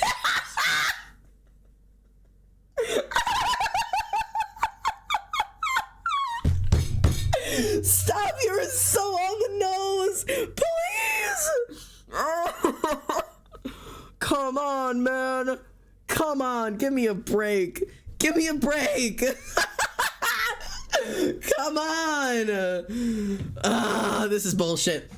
And I promise he actually has a reason to wear that. I don't draw him with it anymore, but there was a reason it was in the character design, but it's legit all I had. Yeah, it's the Bechdel test or whatever, but it's just a belt diagonally across the chest. This is just a belt too. Overstood-looking ass, no, for real. This shit, fucking stupid button up, stupid choker, stupid diagonal belt. It's fucking horrible. His design nowadays isn't almost any better. Where's my fucking most recent drawing of him? Is that even in my lore art shit, or is it in here? Where is he? Xander? Oh, he's gonna be in my fucking OC boards, of course. So, my current design of him is a little bit better, but it's still essentially the same design. We have scrapped the fucking button up and the diagonal fucking belt. But we've got a better underlayer, and it's better drawn now, I guess. But besides that, yeah. I've also ditched the mushrooms in his hair. He no longer has mushrooms in his hair canonically. He does still have the mushrooms on his legs, and like, you can still draw him with mushrooms in his hair. I just don't. Like, cause I just don't wanna. I just don't want to, man. But yeah, this is my dumbass. I also used to be really consistent about drawing him with facial hair, and now I'm kind of on and off with it. Now I'm like never quite sure. You can still give him the mushrooms, don't worry. It's not like he doesn't, it's not like he can't have them. It's just like I don't draw them just because I fucking, he's got too many head details. And I used to be really consistent that he had facial hair, and now I'm on and off. Like he clearly shaves sometimes. So like sometimes I have put my pussy into remembering that facial hair, common man. Listen, I kind of go on and off with it. Some of the outfits I put him in, and some of the outfits I don't. It just depends on whether or not he shaved that day, let's be honest. But yeah, I don't know. It's one of those things that like character design is really hard. And Ollie, I apologize for yelling at you. I just felt like I was trying to get my point across, and I wasn't doing it properly, and so I felt like I was trying to stop you from defending yourself, because I understood what you were saying. It just wasn't the point I was trying to make. My apologies. I feel bad for yelling at you. But I was just trying to joke. No, I know. I didn't mean to yell. And I guess I didn't yell, but you know what I mean. But Twitch delay. Yeah, Twitch also does have a delay. It does. But that's all. I just wanted you to know I wasn't mad, and I was hoping that you weren't upset. But boy, oh boy, oh boy. I hate drawing this dude's sweater sometimes. It's him in his stupid outfit. Honestly, one of these days, you know what I really want to do? I want to redesign Xander. Not like actually. He's keeping his canon design. But you know how I did Tubbo redesigns and like Rambu redesigns? I want to draw an out of canon outfit with him. I think that would be really fun. Like just doing like where I can put him in anything, because I don't have to like be able to draw it multiple times, and like it doesn't really matter like how character accurate it is. Just like a chance to just like draw him just like as insane as I want to. Like just go fucking loco about it. I think I might do that one of these days, because I think that would be really fun. Because I want to do like tech wear Xander. I think he would look fucking dope as fuck. Oh my god, why am I drawing these hands so large? Hang on, let's back up here. Give the man some fishnets? That was the last thing on my mind. But like, I could put Xander in a pair of fishnets, I suppose. I could do that. Is he wearing like, let me clarify. Do you mean like fishnets under the jeans, like so that there's fishnets showing through the holes? Or like, I imagined him in like a leather mini skirt and some fishnets. Like, because that's when I think like fishnets. I think like knee-high boots and a pair of fishnets. Like, no ball? Okay. Olive is proof I like my OCs to look generic because I hardly gave her any fantasy features, but also her baseline design is as simple as it could possibly be. See, I think Olive's design is gorgeous. I don't know what else I would possibly add or change to it. It fits her personality, and her story fucking exactly. And the same thing with Tara, but Xander just doesn't. Also, I'm not trying to like be like boohoo my character, like make me feel better. I promise I am not, because I just don't care. I'm just talking. All right. So I just got dared as a no balls. How the fuck am I supposed to draw this motherfucker? Oh yeah, arm fishnets too. Okay. So we're okay. So we can't do like fishnets and arm fishnets. We can't be doing that. Fuck, let me get a fucking base for a human being really quickly. God, Jesus. Okay.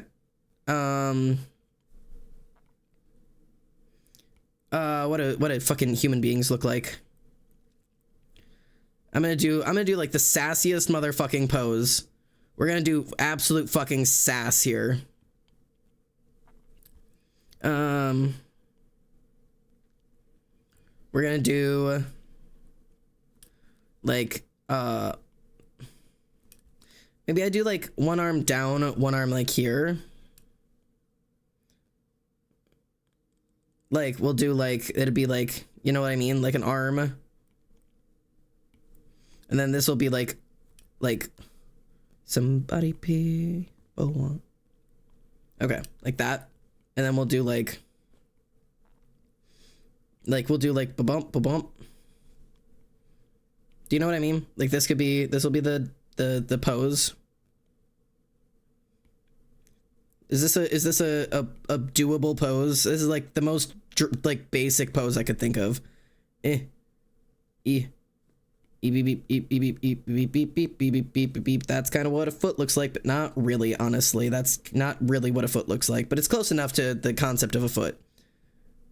Okay. Does that work? We could do that for the pose. I forget sometimes that Xander's tall as fuck. Okay. I feel like if they all look the same flavor of fantasy, it wouldn't be as fun. That's true. Question for Xander and for chat. Do y'all have certain traits you lean towards when creating characters, whether that's horns, animal features, clothing types, etc.? Well, horns, for sure. I have a tendency to lean towards, which I am now going to lean away from because I've realized I hate it. I hate drawing horns. It looks good in every design and I'm so tired of it. I like taking away either their irises or their pupils because I think it's fun. But the main rules we have discovered for my characters, specifically my male characters, because most of my characters I design are male, I like them, what is it? Sad, naked, and rotting. It's not every character, but it is very hard to find a character of mine that isn't sad, naked, or rotting. Those are my character traits. So, yeah, those are my characters. I have similar archetypes, but I like to think I diversify physical character features. Yeah, I mean, I do semi-diverse character traits, but I have a fair consistency, admittedly, that I would like to fix. I just I just don't ever think about it because I'm not just like drawing people all day long. Like I have like 7 OCs in total. Hey, you guys are gonna have to help me, by the way. If I'm drawing Xander, in fishnets and a fucking leather mini skirt, can I know what else I'm drawing him in? Like, I need the rest of the description, because right now, fucking leather mini skirt and a fucking fishnets is not a full outfit. What is the rest of the outfit? Big sassy hat. Please be more specific. Please be more specific. What, please tell me what that means. What is big sassy hat? Ghosty, I'm shooting down clown nose. Fuck you. Nothing? Large cunt-like hat. Do you mean like... Are you talking like a big-ass hat like one of these motherfuckers? Like that kind of thing? But cunt-like means like... Want me to like...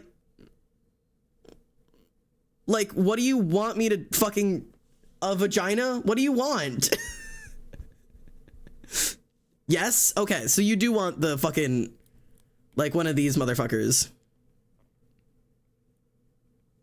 Okay, I'll work on that in a minute.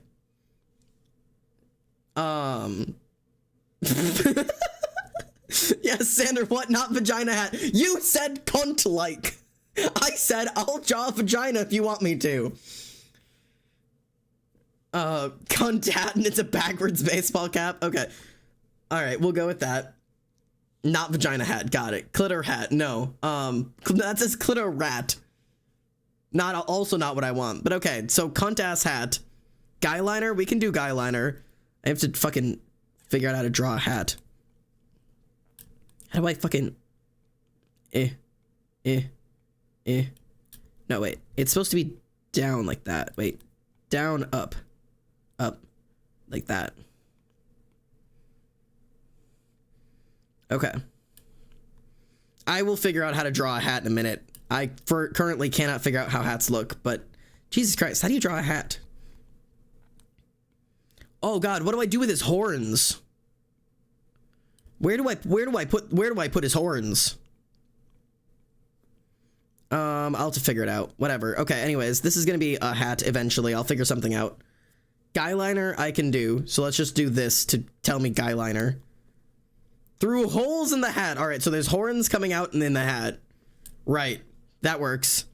This is just me coming up with the ideas. So these need to be fishnets.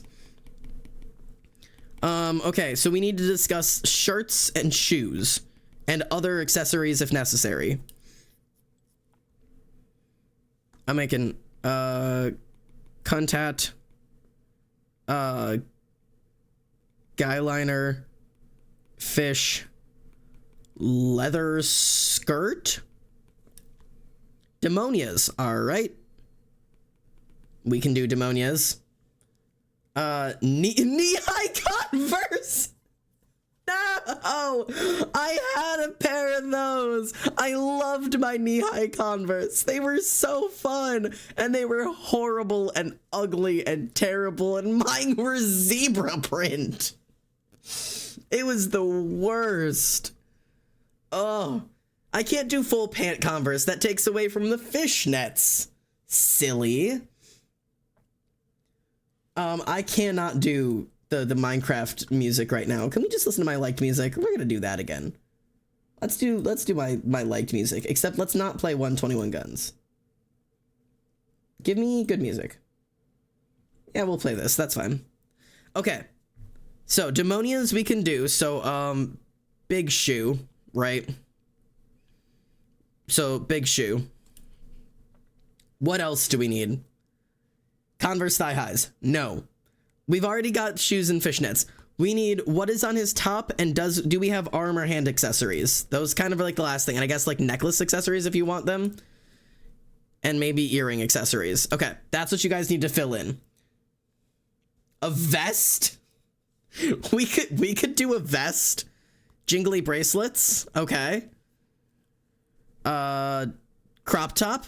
Okay, so crop vest. Crop vest, question mark. Bracelets. Crop top for sure. Okay, okay. Amethyst shard earring in only one ear. That's really specific. Amethyst shard. Converse gloves. I'm gonna ban you. Ghosty, you are gonna get fucking drop kicked if I get one more Converse recommendation out of you. It's all gonna be over for you. You and your cunt earring suggestion. Don't say ooh, no, please. I can hear that in your voice. I can hear your voice saying that. Fingerless gloves. We could do fingerless gloves. Fingerless gloves. You guys think he's eating, but this is gonna be a mess. Okay, so we're doing a vest, but as Ollie suggested, we're gonna do a crop top vest, apparently. Because that was also suggested. Gloves, but they're fingerless. Chipped black nail polish. All right, now we're really okay. All right, chipped black polish. Now we're really just making the same character I always make. Oh no, he's not eating. He's falling in the sea. Yeah, that's. Oh god. This is already the worst thing ever. Where is this man going in this fit? Where is he going? Under what circumstance is this the outfit that applies to the dress code? I need to know. Whatever party this man's going to, I want to be invited. I want to go too. Wherever he's going, take me with him. Oh yeah, don't mind his trapezoid ass head right now. Don't mind it. Yeah, this is, New York Fashion Week. He's strutting the fucking runway. This is a nightmare. This is an actual nightmare of an outfit. I don't even know how to start this. Oh boy. Yeah, and this'll be an actual head. Don't worry about it. It's fine. It's just right now it's a trapezoid. Look, wait, guys, it's Xander. Ta-da! See, it's Xander. This is gonna turn out great. I'm terrified of this. This is not the lore art that was requested. I need to get his fucking underwear looking ass out of here. Okay. At this point, I feel like he should be carrying a fucking purse. Like, this man looks way too girly pop. This is way too girly pop of a pose.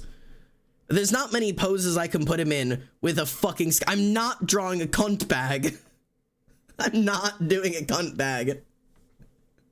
Just a fucking... vagina. He's just gripping a vagina with spikes. Great. Great. Is that what you wanted? Is that what you wanted? Is this what you wanted? A vagina with spikes? I would pay anything for that. $5, pay up.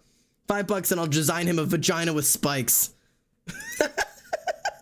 Who's Rhonda? Help me, Rhonda. Who's Rhonda?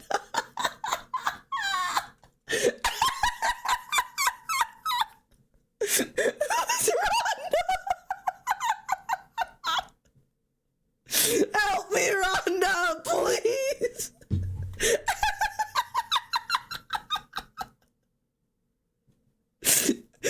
Rhonda, please. I'm begging. Please be my salvation.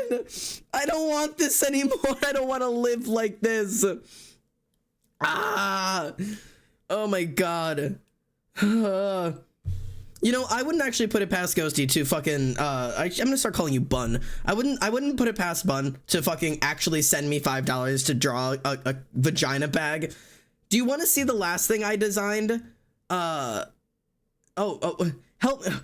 Me, Rhonda is a song by American rock band The Beach Boys, appearing first in their 1965 album The Beach Boys Today, where it was spelled Help Me, Rhonda, and subsequently recorded in the following 1965 album Summer Days and Summer Nights, was written by Brian Wilson with the additional lyrics by Mike Love. Well, I guess I know. Do you want to see, Bun, do I have permission to show the last thing that you paid me to create?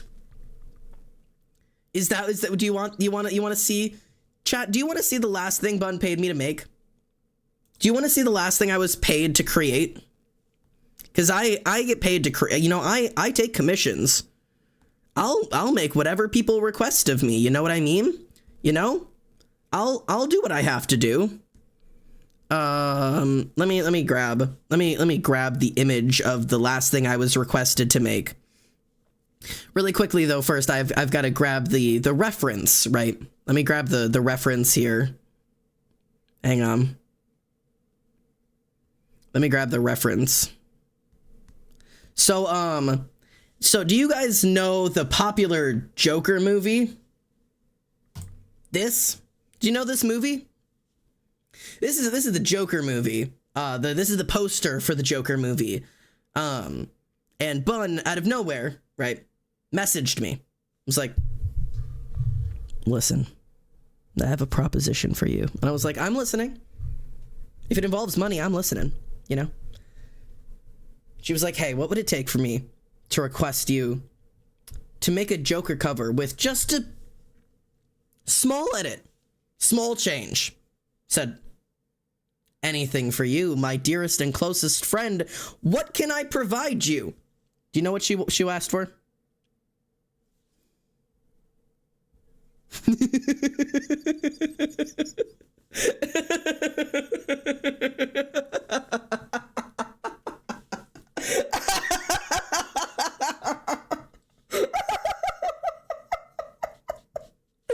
spent like 20 minutes doing this.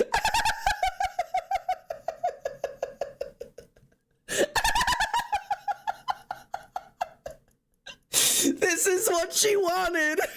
She said, I need the Joker, but I need it to be Lightning McQueen. And I said, yes, ma'am. And I gave her... Yeah, I didn't change the star or anything. I will make a version of Help Me, Rhonda. Oh my god. Yeah, so, anyways, I made this, and I was really proud of it.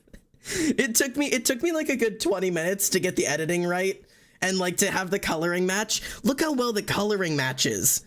It's like almost exact, and I like having to like remove the bars behind him and like everything, and like changing the stairs so that I could put the words down properly, and like having even like the little green glow over it piece. Oh, it was a lot of little edits and whatever, but I was admittedly kind of proud of this in a way that I shouldn't have been. So anyways, this is where my talents are going. All of my talents, they're going right there. That's what I'm doing with my life. So, my commissions are open. If you want anything, and I apparently mean anything, just hit me up, because apparently I'm pretty easy to get to do whatever you want.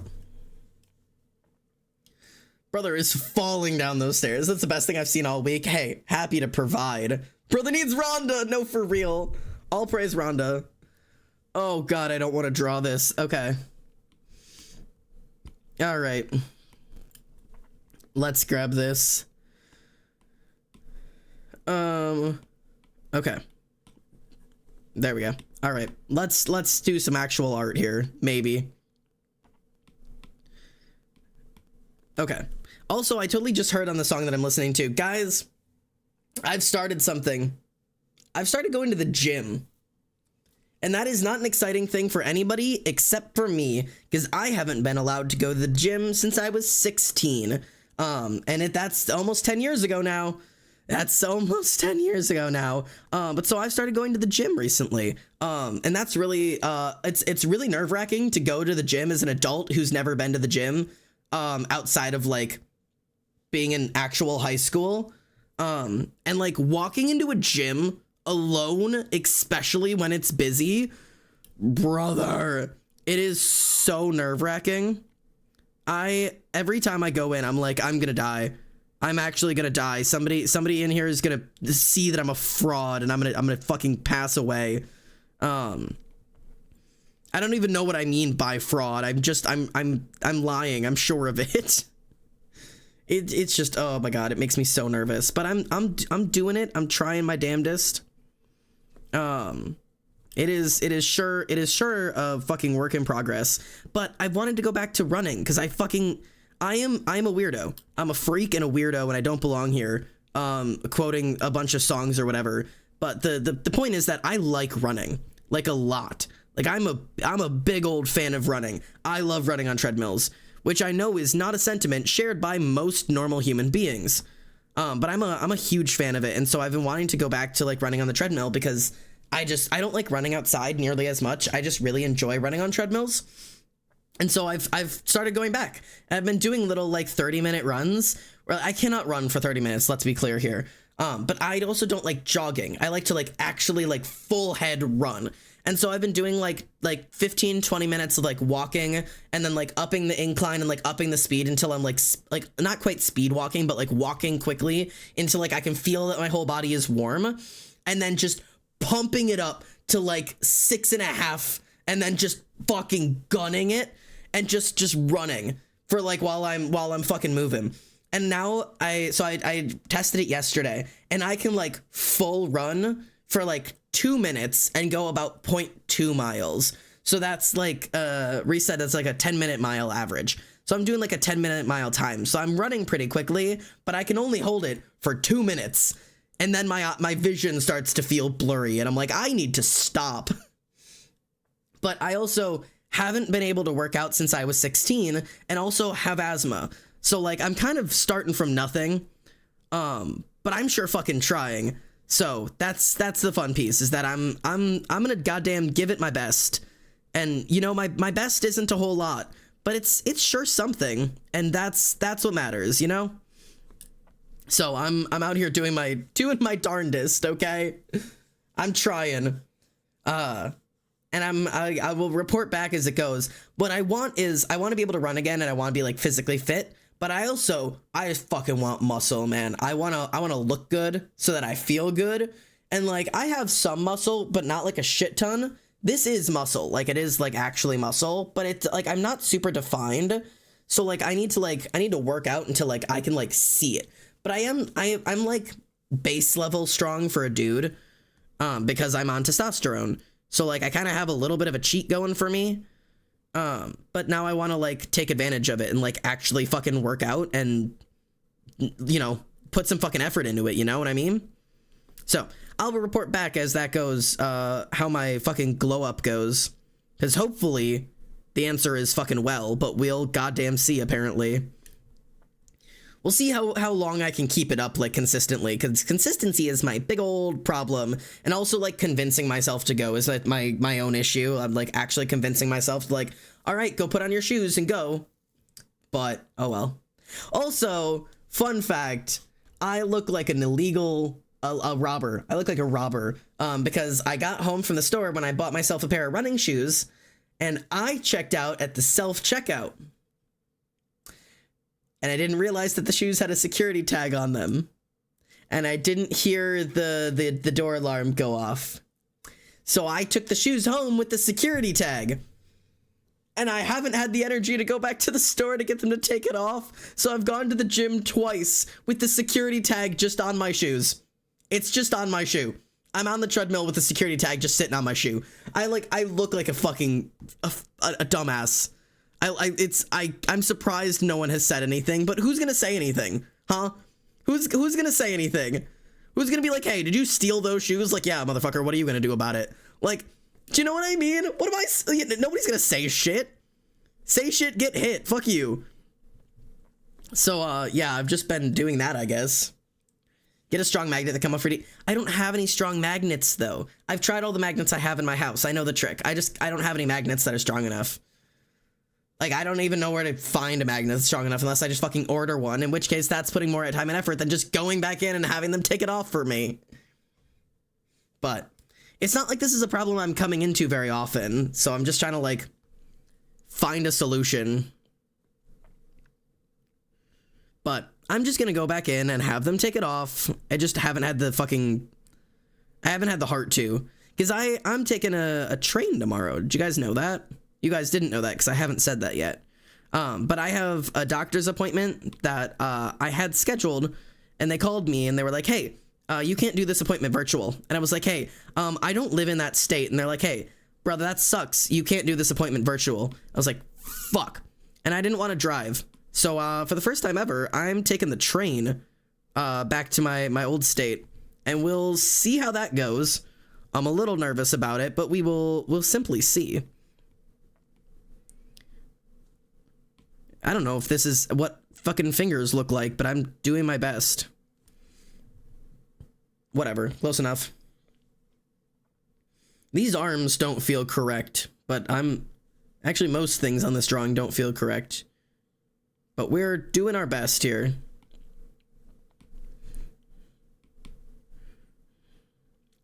All right. Actually, I can't tell. I think it would be the chest still. Anyways, you'll be around? I won't. I won't be around. I am taking the train up. I'm going to my doctor's appointment and I'm taking the train down. I have like a day that I will be around, and that is the day of my doctor's appointment. So Friday. If you're around Friday afternoon, like Friday, like noon and later, I'll be around if you want me on Friday. And that is the only day, because then I'm hopping on a train and I'm leaving. So if you want me Friday, you can have me. Take me. But that is all I have to give. It's going to be a busy weekend of me on a train for 9 hours. I'm really nervous about missing the second train because apparently the train I'm taking has a tendency to run a little late. I have more questions, but I'll text you. Yeah, you can text me. I also won't have my car. So if you want to see me, because I'm taking the train. So if you want to see me, you have to come to me. I cannot come anywhere. Which I'm disappointed about, but that's my life. It's just that, like, normally that is how I see my friends, is I go to them.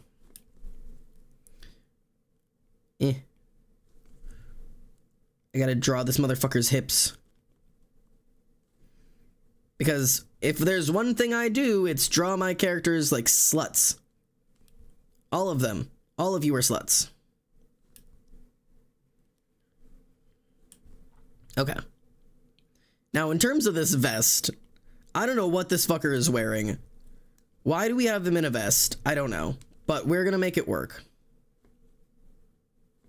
We're gonna goddamn make it work.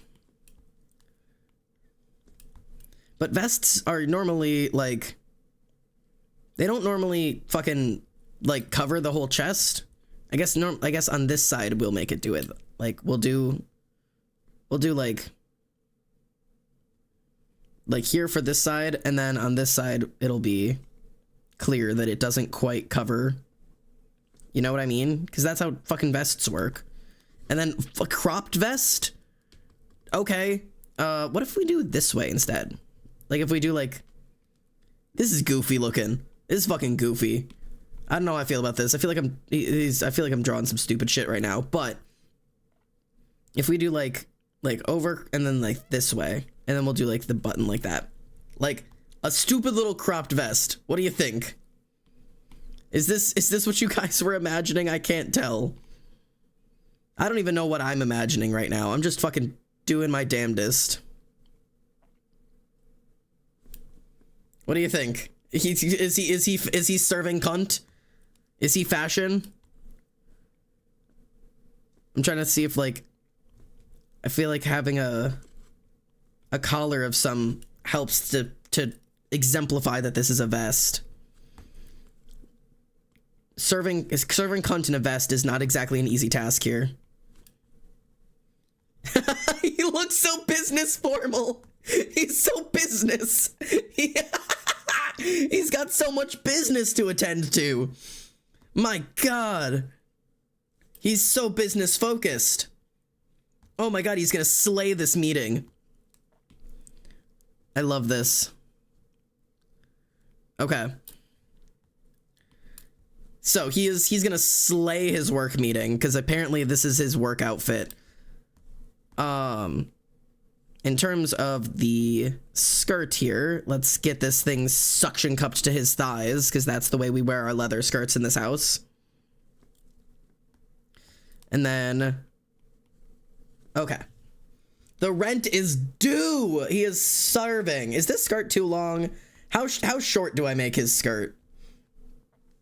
Do I like mini skirt his ass? Like, do I like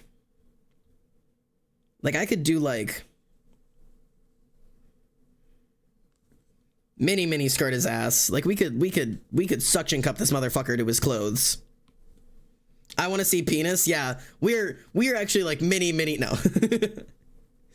If I can't see his dick, his skirt's not short enough. Now, if that ain't a sentence, you proud of me yet, Ma? I'm really pushing it with this outfit. I don't know what I'm doing. This is not my character. I'm like, hey guys, the lore is coming out. Do you want me to draw him in the cuntiest outfit you've ever seen? Because that's what I have to give, apparently. Apparently, this is what I'm here to serve. Okay. And first of all, he's got great calves. Let's be clear about that. He's got fucking baller calves. My man, calves for days. Maybe not that much calf. Also, he has way more thigh than this. We're not skimping on Xander's thighs here. Absolutely not. None of that.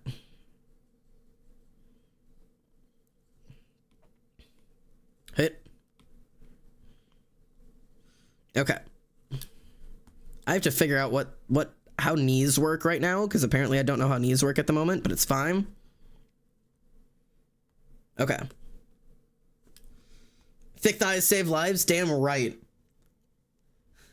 I needed to sway when he monologues. Thanks! Swinging back and forth like a grandfather clock. For real? My god, y'all.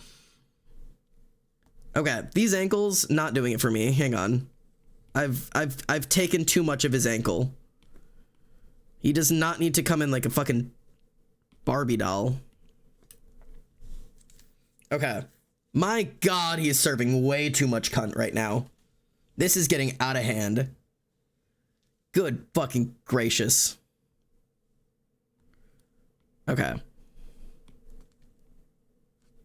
That is not what I wanted. I'm really struggling to draw right now, but it's fine. It's just that I need to clarify that the arm bends there. Arms are hard. Whatever. I'll do better when I actually line art this thing nicely. 4 + 4 is what? Oh my god. What was the other thing? There was that one and there was one other thing that when I heard it for the first time, I was like, what did it mean? And Emily had to explain, like, 4 + 4 is what? And I said 8, as in like 8 that shit. Like, and I was like, the fucking autism in me was raging for a moment when I was like, 4 + 4 is, what's the joke? I don't get the joke. It's that one, and then there was one other one that I've had to have her like explain. I was like, what is the joke? What is the joke? I fucking make this joke to myself all the, yeah, how many letters in Sam Finch? Yeah. What was the other one? There was another one that I could not fucking remember. I can't remember what it is right now. The cuntiest businessman is serving so hard. Yeah. I swear to God. All right.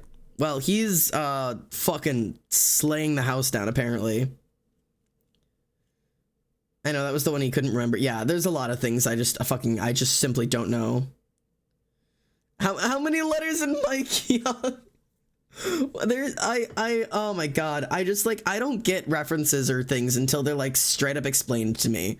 I've also been avoiding the fuck out of TikTok, so all of the current TikTok jokes I don't get because I wasn't there. I feel like I've become culturally irrelevant because I don't know any of the jokes. Also, I had to for the first time ever, I have had to turn off my comments on one of my TikToks, and I've never done that.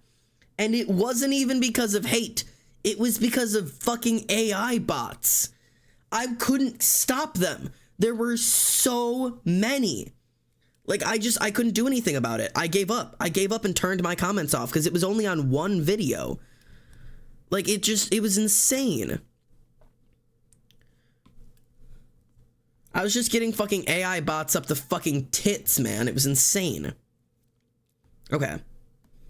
I have to decide what demonias I'm gonna put this boy in, but first let me fucking fishnet his ass up. Because that was the request. Wop, wop, wop. Time to fishnet my man. The thing I never thought I would do to Xander. I was like, surely I can have one OC that's not a slut. All of my men are sluts. That is part of like the criteria for when I design male OCs, is I like them sad, naked, and rotting. I like them naked. I like designing my sluts. And it was like, you know what? Xander can wear clothes. And I was a liar. I was a liar, and I've taken his clothes away from him again. Take good care to fishnet his ass. You just have to be on that TikTok when it happens, I guess, yeah. Xander just isn't allowed to draw Olive and Katara, huh? I'm sorry. I genuinely was drawing them. But now I'm back to doing this, I suppose. And you know what? That's okay. I'm having a good time. I will draw Olive and Tara. I was really struggling with that drawing because I'm struggling with the angle of Xander. Also, I feel like I don't want to draw their faces because I'm having the same fear I always have, especially when doing it live, that like drawing faces takes some time for me. And I have this insane fear about drawing Tara or Olive in front of either of you guys, because I'm going to start drawing the face and your guy is going to be like, that's not actually what they look like. Like, actually, her face is a little rounder, or her face is a little sharper, or her eyes are a little smaller, or her nose is a little rounder, or, and it's just going to be this, like, I'm going to be like, I know, but I know, but I know, but I can't, and I don't, and it's not done. And even when it is done, I'm going to say it's not done, because then because what if it's bad? And you have to correct me because I don't know what their faces look like, because they're not my characters, and I could get them wrong. This is why I only draw my own characters, because I cannot get them wrong. Like, I cannot draw other people's characters right, so I just don't. I was excited to see how that drawing turned out, but whatever makes you happy and comfortable, it's definitely a harder piece. I will still want to do it. Like, I genuinely will still draw it. It's definitely a harder piece, yeah. You draw Tara different than I do, but that's okay because I still like it. Even that is, it's too much for me. Because what that's saying, and I know it's not what you're saying, but in my head, what that's saying is, you draw Tara wrong, but it's fine, I guess. Like, that's what that phrase is. It's like, okay, well, what the fuck am I supposed to do then? Like, I can't draw other people's characters, man. I can't do it. It stresses me out so much. I can't. I'm gonna lose my fucking mind. Like, if I just draw my own characters or like fan interpretations of characters, that's fine. Because then I can't get them wrong. But the second I'm like, I'm going to draw somebody else's character, I'm like, everything's wrong. Everything's incorrect. I've never drawn a human being before ever, and it's terrible. So I just give up. That's kind of why I like watching you draw them rather than being surprised at the end. But then you get to that, like, then it's just, then I know that there's like a benefit to it because you can correct me and be like, yeah, but that's like, this is like, you know, here's what's wrong with it. Can you fix it? But then all I hear is, this is wrong. You're drawing my character wrong. And so, like, it's unfair to draw somebody's character and not let them correct you when you draw them wrong. But I'm just not capable of taking that at the moment. I'm a little insecure. And so I've just avoided altogether, because then it's like, well, if I can't handle the this is incorrect, can you please fix it? Then I shouldn't be doing it at all. Because it's unfair to do it and then be like, hey, this is your character, and also you can't correct me on it. So I just don't do it. Like, when I'm in a little bit more of a confident in my own art, that's something I can play with. Because you guys know I like to be corrected. You guys know I like criticism. But it's just hard sometimes. It's hard sometimes. But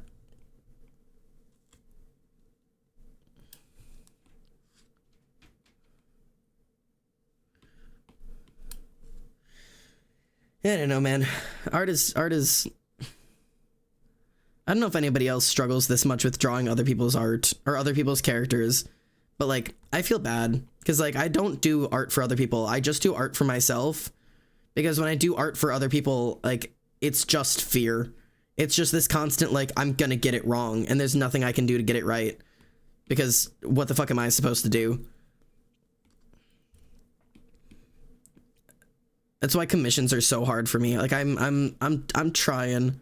I really want to push myself to do commissions, but and I have my commissions open right now, but it still is like, oh god. The only thing I was gonna suggest for the art you were doing earlier was making Tara's hair longer, but I thought it was looking good. Admittedly, I don't think I've ever known what length Tara's hair is because I feel like it has been on a constant trail of getting longer since the lore started. And admittedly, I think so has Xander's, but like, I don't know. I think I feel like I've never quite known how long her hair is. But they also, I don't think any character in the lore cuts their hair ever. Like, I don't know. Xander, can you explain hyper-analyzing yourself? Very not forced. Sorry for subject change. You're good. Can you reference specific situation? Because that hyper-analyzing is a very, very big subject, and you could be doing it in everything you're doing.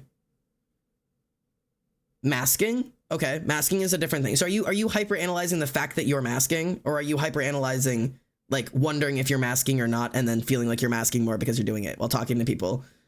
Okay, so... Oh. Okay. So... this is complicated. So... So do you... Hyper-analyzing and masking your personality while talking to people? Yeah. That's a fun subject. It's a difficult subject also. Most of us do it to some degree. Actually, almost everybody does it to some degree. Obviously, the statistics in the class here are gonna, do it a little bit stronger than your average neurotypicals do. But to some degree, everybody masks a little bit while they're, I guess the word for it isn't masking for them. But everybody kind of changes their personality and adjusts themselves when like introducing themselves to a new conversation or to a new new topic or new human. Like when you're, interacting with people, you kind of like mask the way that you are. But doing it at a level that is detrimental to yourself is where it starts getting complicated. Were you looking for like an explanation as to what it is and how it applies? Or were you, oh, where did my fucking, or were you looking for like an explanation on how to stop? Because those are two different conversations. Because the actual, like, the doing it is something that is not always a bad thing, but it's if you're overdoing it that it starts to become really hard. How to stop and just want to talk about it. Yeah. So the how to stop thing, I don't have a perfect answer other than you have to have a little bit of confidence in yourself, which I know is a big ask. That's a hard thing to tell you to do. But honestly, there's not really a better answer as to how to kind of stop masking. If you think about it, at the end of the day, if you're masking, it's because of a couple of things. But usually, one of those things is going to include because you believe if you were not masking, the person that you are talking to would not want to talk to you. And that's something that you have to get over. Like, it sucks, but it's true.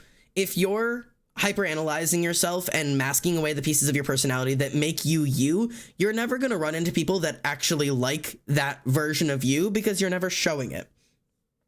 So, like there are like circumstances where it's correct to be doing. You should probably be masking certain parts of your personality at your job or at school in certain cases, or around your parents. Like there are circumstances where masking makes a certain amount of sense, but you shouldn't be masking around your friends 100% of the time or at 100% of your level, because then your friends aren't actually seeing you just being you. They're seeing this nicely curated version of you. And the only way to kind of like break that cycle is to just, I hate to say, grow a pair and drop the mask. It can be little at a time or whatever, but like stop stopping yourself from doing what you want to do and stop trying to like curate that personality. Like if what you want to do is squeal and jump around, but you're like, no, I'm supposed to be cool and calm and collected because that's who I am in this friend group. And thus I'm just going to be quietly excited over here to myself alone. Stop. Quit it. Squeal and jump around. Some people are going to stare at you and be like, what the fuck's wrong with that thing? And some people are going to be like, bro, me too, and squeal and jump around with you. Like, but you're never going to find the other people who want to interact with the world the way that you do if you are not interacting with the world the way that you want to. Because no one's going to fucking know. Do you know what I mean? This is not what lips look like. So it's one of those things that, like, it becomes a little complicated because there is a good possibility that you lose friends. But the reality is, it's because you made friends based off of a fake version of you. And that's hard. But it's true. And, like, if they are your friends, they deserve to know, like, the real version of you. And the people who matter will stick around. And the people who don't stick around didn't matter. And that's just the truth of it. I used to mask a lot more than I do now. There is a certain degree, I still mask with my friends.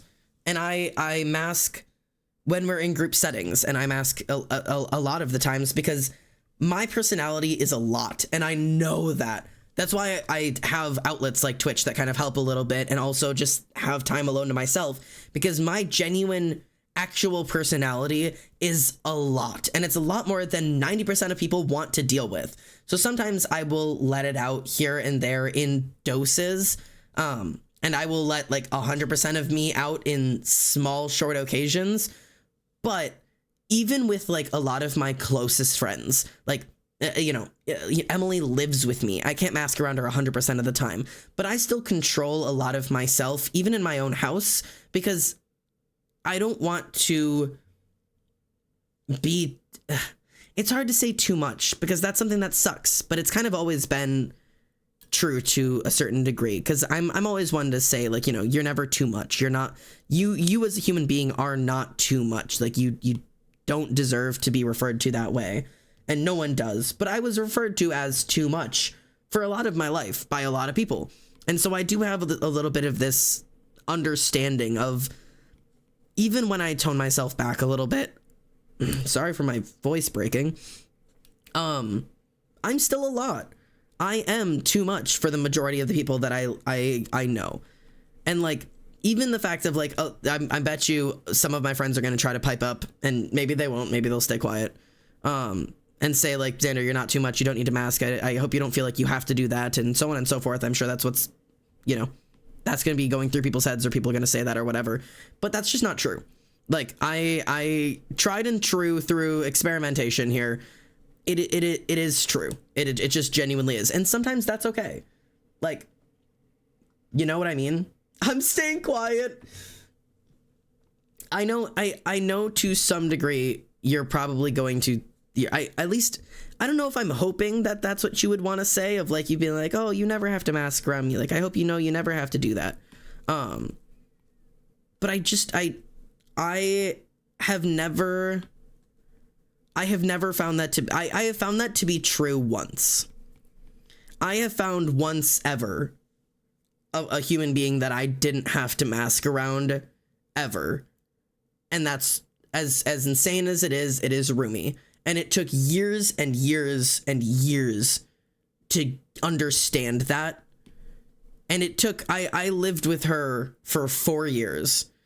And for those first couple of years, it was not like that. But by the end of the time that we lived together, like, she had seen me at my bare bonesest. But it's because I had seen her at her bare bonesest. And it felt like a situation in which, like, you could just be 100% and know it wasn't too much, because she was too much and other people couldn't handle her.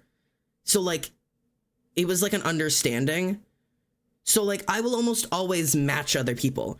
The more that other people unmask, the more that I tend to unmask. And by the end of us living together, she completely took it all off, and so did I.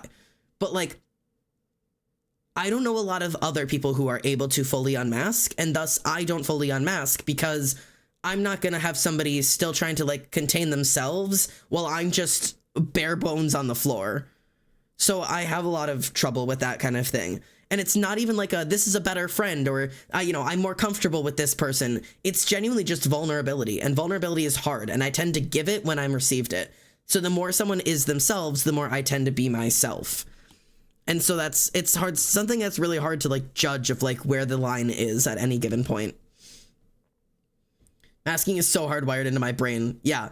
Can people unmask it? Will. It's not like a thing where you can just be like, pop it off, pop it on, pop it off, pop it on. Unmasking is like a very slow learned process. That is something that takes people a long time to be capable to do. Most people can't just like pop it off and then pop it back on again and be like, unmask, remask, unmask, remask. You know what I mean? Like, that's not quite how it works. But for some people, once you have learned what masking looks like for you, you're capable of choosing just how much you're masking, if that makes sense. It took me years to learn that I was masking and how to unmask. Also, fun fact for anybody who's like, I want to look into unmasking and being more naturally myself. If you are autistic and you choose to start learning how to unmask, it is going to get harder to live before it gets better. Because masking is how we survive, and so it tucks a lot of our symptoms away. Unmasking is really, really hard, and you will feel like you stop knowing how to do things. You will be worse at social interactions. Your ability to communicate will suffer. You will go nonverbal more often, because the more you acknowledge your symptoms, the more they are able to manifest, and therefore the more of a difficult experience it is. It will get worse before it gets better, end of story. That's not how hats work. I simply don't know how to draw a hat right now. I'm gonna have to get a reference for a hat because I don't know what hats look like. What is a hat? I'm gonna pause on trying to draw hats right now. I wasn't planning on saying it because it's always up to you to unmask or not. I can promise you that it'll never annoy me, but I can't promise that I'll be able to give you what you need in return. So I can't say you never have to mask around me, because just because that's true on my end doesn't mean it's true on yours. This mask feels gorilla glued to my damn face. Felt. Thank you for the references, Dawn.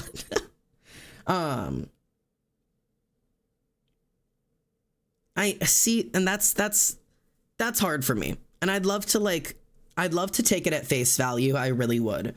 But like, I have a really long experience of my life of people going, it'll never annoy me. I promise you never have to mask around me, because, you know, it's never something that's going to drive me away.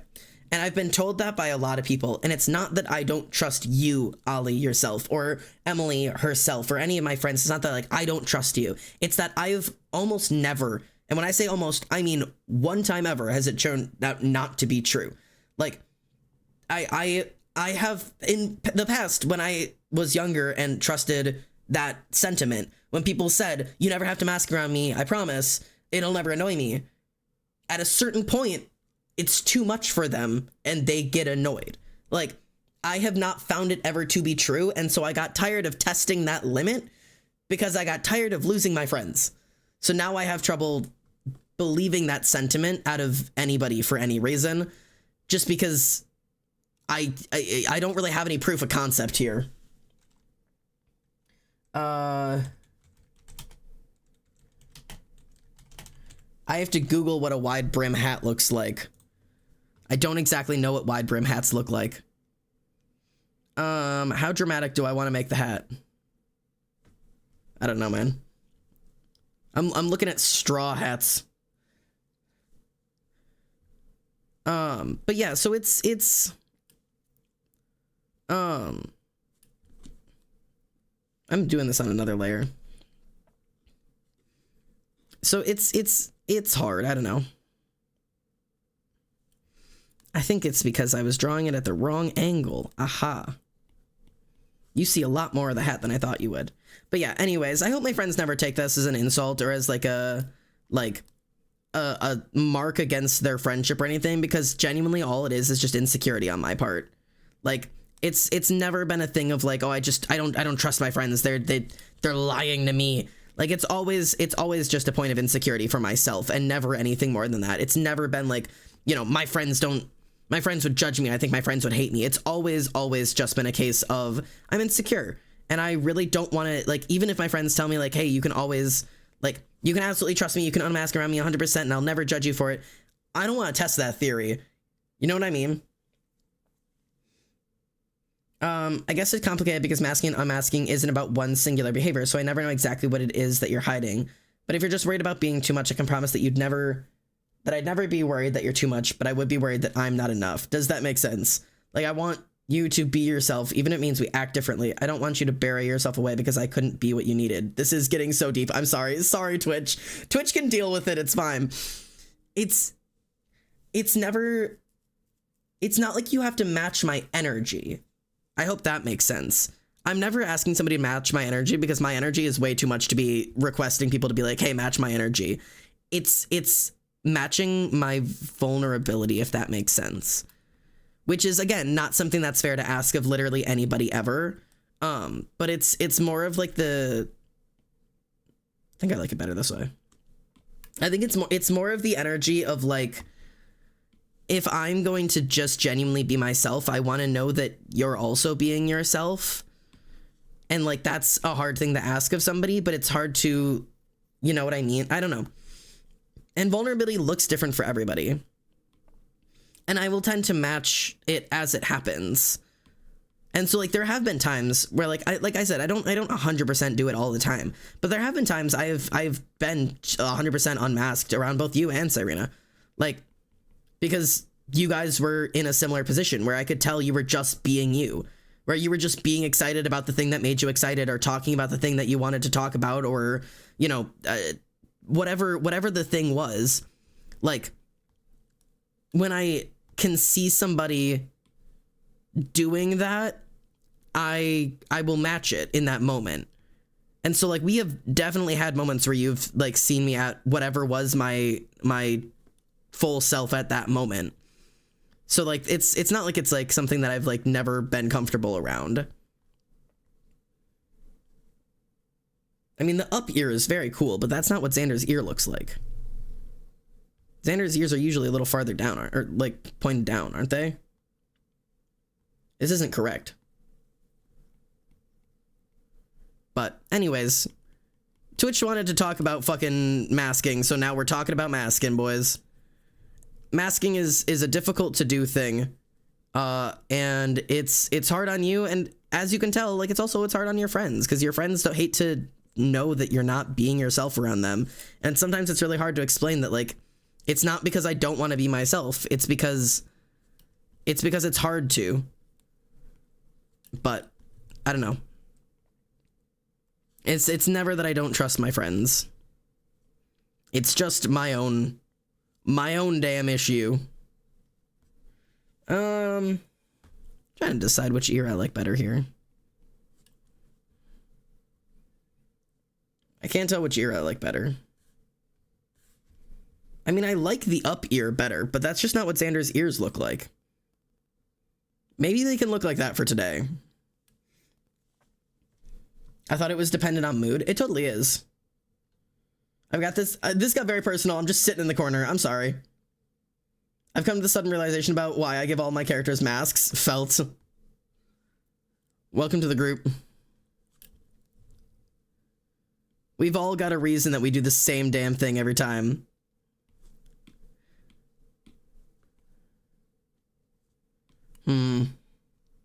Which ear do you like better?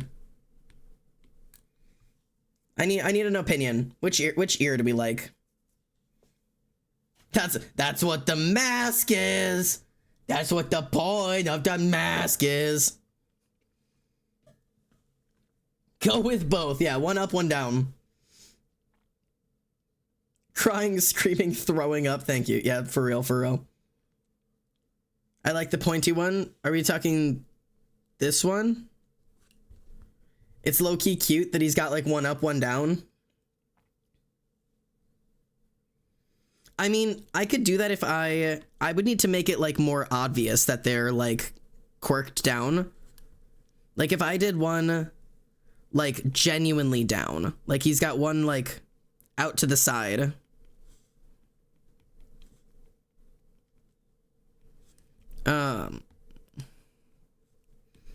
God, drawing these fucking ears.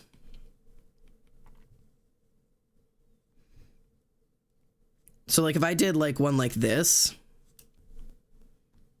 Okay, wait, that is kind of cute that he's like flicked one ear to the side. What do you think? If we did Ollie's idea of doing one up and one like flicked to the side. Like to show that it's like he actually can like move his ears. As if that's a surprise. Copy, paste, reflect carries my art. Yeah, honestly, normally I do. It's cute. All right, we're gonna go with it. Ollie, we have taken your vote into account. We are doing it. Uh-oh, my tablet's gonna die. Hang on. Oh no, my tablet's gonna die and Youngblood is playing. Help. Okay. And then normally I do the 2 rings there. My boy! There he is, it's my boy. Do I give him the facial hair in this one? Maybe I do, I don't know. We'll see. I think we do the facial hair this time. I feel like his forehead's a little tall in this one. Can I get your hair down here real quick? Can we like womp.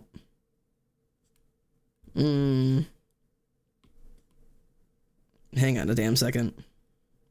I feel like his hairline is gone somewhere for vacation and needs to come back. Okay. That feels a little bit more accurate. Get well soon. No, the male pattern baldness. Hang on, let me grab my charger. Hold on. Everybody hold.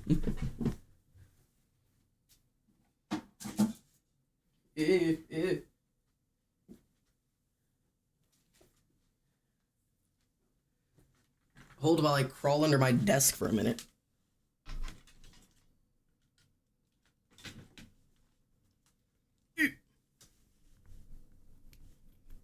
Okay, we're safe. Beep. Oh, my chair. Boop. His hair went out for lunch? No.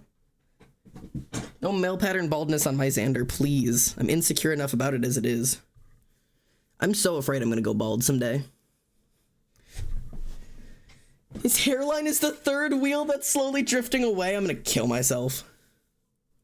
I love this song. I love this song too. I'm so glad you love this song. I'm so glad I could share this music with you. Because my God. This song is so my life.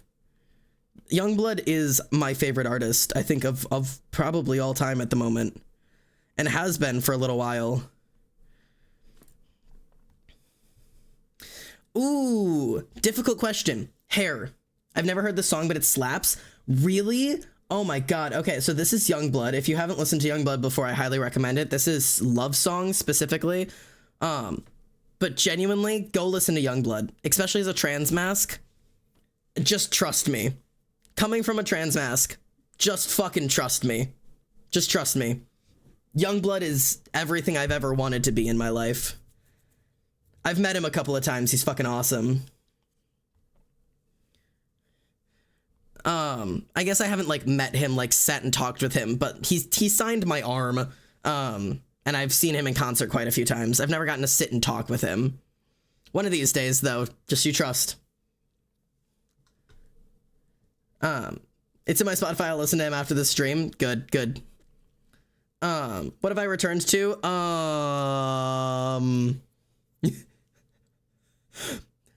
I can explain. I can explain. I actually don't know if I can explain, but oops. I'm happy with the line art I just finished. Let's go. So normally Xander's hair, I mean, I could do it again where the braid is falling in front of him. I actually think that might be what we go with. Just because I think it looks fun when it's pulled in front like this. Okay, we're gonna go with that. We're gonna go with this. We're gonna do the pulled in front braid. I'm gonna have to erase a lot of line art though, hang on.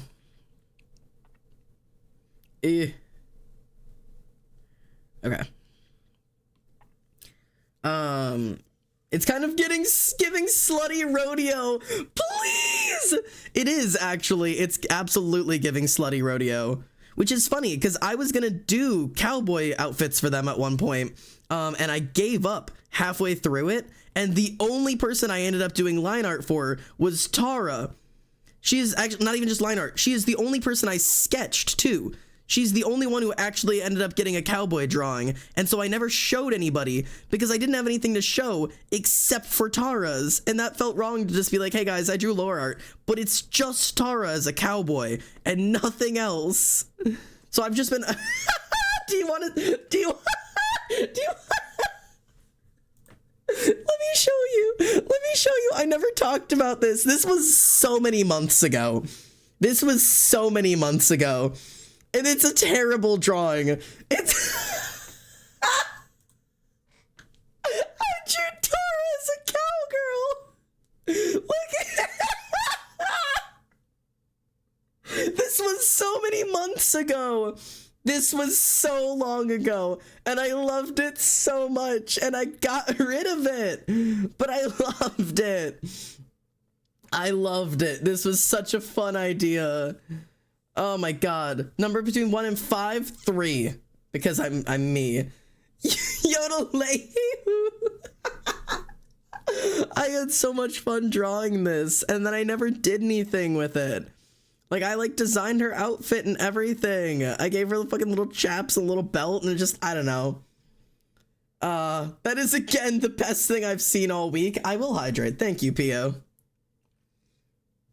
There's a snake in my boot ass fit. No, for real. I loved it. I thought it was really fun. And then I never ever did the others. I had like not even sketches. I had like poses set up for the others, and they were really, really something. This was the pose for Olive. I was gonna have her like running forward with like holding her hat up as she like runs, because I was doing a little rodeo, and then Xander's was really slutty because I'm that kind of person, and so I was gonna do like just the most dramatic shit. So it's gonna be fucking Tara, Xander, and Olive, and like it. Oh my god, I was gonna have so much fun with it, and then I finished it, and I was like, this is the worst idea I've ever had, and I gave up on it altogether. I just quit. I threw it all away. And I wanted to do Olive in like one of those like very classic like farmer's daughter kind of fits, where she's got like the boots, like the cowboy boots, and then that like little white dress that's like tight at the waist and then like flows down, like just like the like short in the front, maybe a little bit longer in the back, kind of like farmer's daughter kind of fit. And I was like, I want it so bad. And I was like, this is a terrible idea. And then I gave up and I never ever did it. I was like, that's terrible. I quit. And then I quit.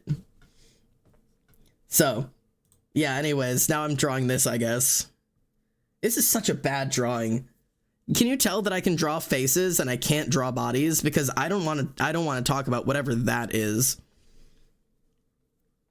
But maybe I'll finish the rodeo drawings if people want me to. Fucking Xander looks like such a dumbass right now.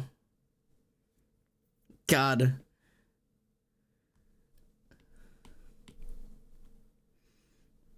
All right. And I feel like I still need to bring his hat like down, because I need it to sit like there so that I can stick fucking horns out of it. But that means I need to get rid of more of his hair. Okay.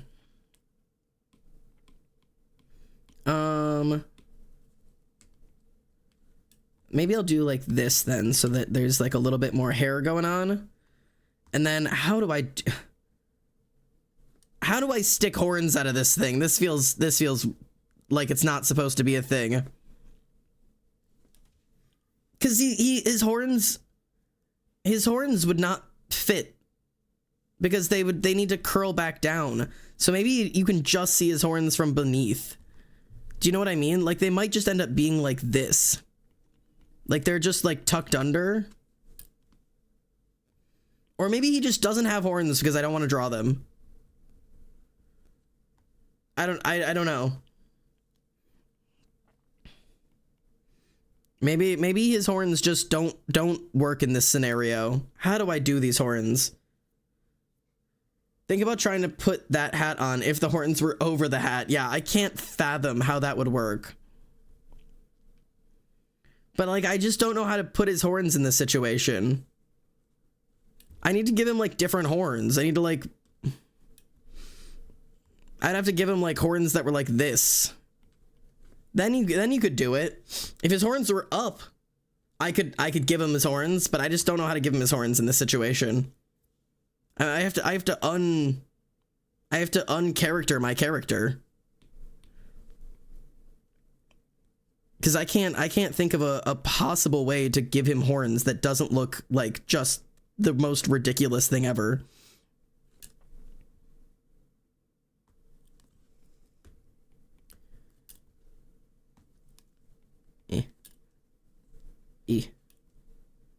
I don't understand how hair works, man.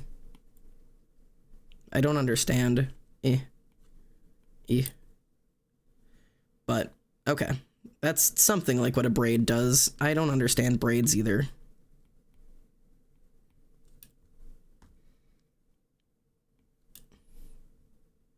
I don't like this strand.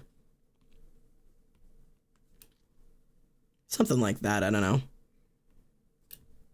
Maybe it's just that I need this. Okay, there we go. That's like kind of what a braid looks like. I mean, I could like fully Ooh. I could just fully unfantasy him altogether. You know? Oh, that's weird. That's weird. I really don't like that, actually. I don't want that. No. I was gonna be like, I can fully no. That ain't right. That is a nightmare. Something about seeing Xander with eyes is not right. He's not supposed to have those. Draw the horns, then the hat, and erase what the hat covers. Okay, get rid of the hat. Give me another layer so they don't fuck shit up. So his hair would be here. Normally I draw his hair like this.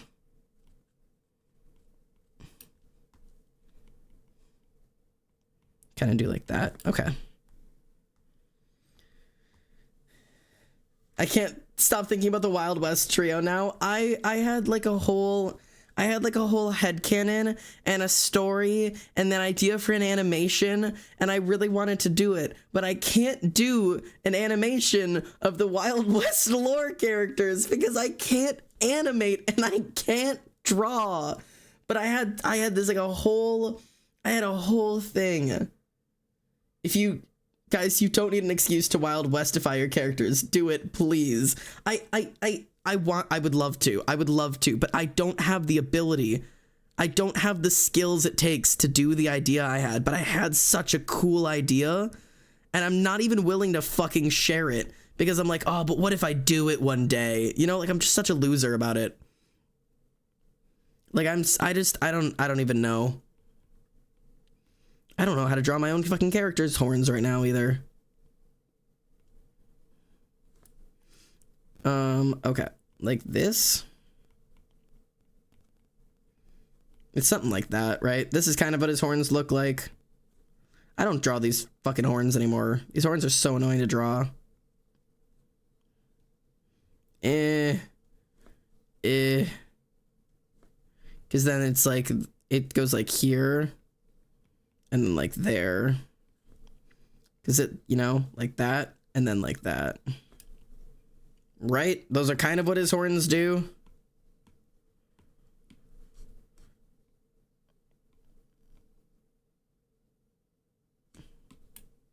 Like that. Remember that one Ollivander AU I had? Which one? Maybe. I'm being fairy/J. I want to. Time for me to download so much SimCC so I can do this. Do it! Please, I'll cry. I want to do the idea I had, but it's just like, it's one of those things that's like, it would take hours. It would take so much time, and it wouldn't matter. But maybe I'll do it because it's fun. I don't know. I also wanted to do it secretly so I could like reveal it to everybody, but what's the point? Whereas I need to stop keeping secrets. I should just do things. I'll just do things, and then if people like them, they can fucking like them. I don't know. I don't know what the plan is in my life. I don't know what I'm doing ever. Like, I have such this, like, instinct. Like, I have to keep everything a fucking secret because once I talk about it, then it's ruined. It's like, that's just not how it works, man. See, but here's the thing. His horns clearly wouldn't fit under there, so I would need to keep the tops visible. Like, I'd need to do it like this. Like, his horns would be inside and outside of the hat. Does that make sense? Xander, do you forget what your New Year's resolution was? Also, you don't need to crave hype for everything, man. Yeah, you're right. I know. I need to break this habit so bad. I hate New Year's me is coming back. I hate being a content creator. I hate that everything I've ever done in my fucking past 2.5 years, everything feels like it needs to be a hype and a release and a reason and an end result. And the fact that I don't even want to do animatics on stream anymore, because then what's the point of doing it? Because you've seen the whole process, despite the fact that I've done 2 animatics on stream and you guys enjoyed both of them. And I just don't understand where the stress is coming from. Yeah, I did it to my fucking friends. The people who are working on the lore with me, I wouldn't let them see the videos until they were done. I didn't let them be a part of the editing process. Because I'm a shitty, selfish person. I'm a shitty, selfish person who wants good, fucking excited responses to something that I worked hard on because I want validation. And I keep trying to convince myself that I don't want validation because it doesn't matter to me because I'm above that in some way. And that's not true. I'm greedy and I want validation and I want to know that people like the things that I make so badly that I will hide it from them. And that's a problem. Because then I don't do anything. You didn't even let us know the plot. Back when it first started, yeah, I don't even know if you're being /J or /SRS here, but /SRS, when it first started, I wouldn't even tell them the ideas I had until I had it fully written and then would send it to them. Because as much as I keep saying, like, this is our lore, because now, like, it is. Not, like, where we are at in this point, this is our lore. We have written this together. When this started, I was so hard set on this is my lore. It's my channel and it's my lore and my friends are a part of it. But like it has evolved so far past that into this is our creation. It's our story. Like we have written this as a trio. I could not have made anything nearly as good if it was just me. I would not have written these characters. It would not be this well developed. I wouldn't like it as much as I do. But I still have this like fucking desperation to just have something that I've made to be proud of. And it's not mine, but I'm so desperate for it to be. So I have a lot of trouble with that. I struggle quite a bit with it. And I'm willing to admit my faults. And I'm also willing to change, because once Emily called me out on it and said, "Hey brother, what the fuck's wrong with you?" As much as I was upset and embarrassed in the moment, I got the fuck over it and did the right thing. But it's not easy to be called out and said, "Hey, you're being selfish and doing something wrong. Fix it." And having to fucking like bite my own tongue and be like, "Wow, yeah, you're right. Sorry. Like, I have no excuse." Like that I don't have anything to say for myself. I apologize. Let's fix it, I guess. You know? That was a bit harsh on my wording. I see, but that's the thing. Yes, it's a bit harsh in terms of that is not what you said, but it is what it meant, and it is what I needed to be told. I needed to get my shit put in place. I needed to be told, "Hey, get your fucking head out of your own goddamn ass. This isn't a you project. This isn't the fucking Xander show. Like, this isn't something you're supposed to be hiding from your friends so you can get a good reaction out of them. It's supposed to be something that you are working on collaboratively. Like, because it is a collaborative project. And I am just desperate to have something I've created. And I need to get over it. I need to get my shit together." So, I apologize.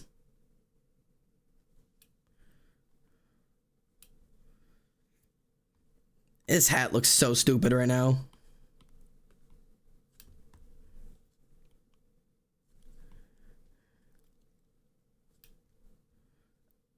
Okay. I'm really trying to figure out how this hat horn situation is working. And this doesn't make any sense, but we are running with it. Horns in and out of the hat. Fuck it.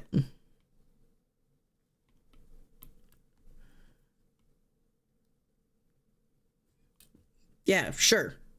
Why not? The horns are actually part of the hat. That's what it is. The horns are a part of the hat. I don't know how he got them in there, but he got them in there. Anyways. I can take my hat reference away now. I'm not really in need of a hat reference anymore.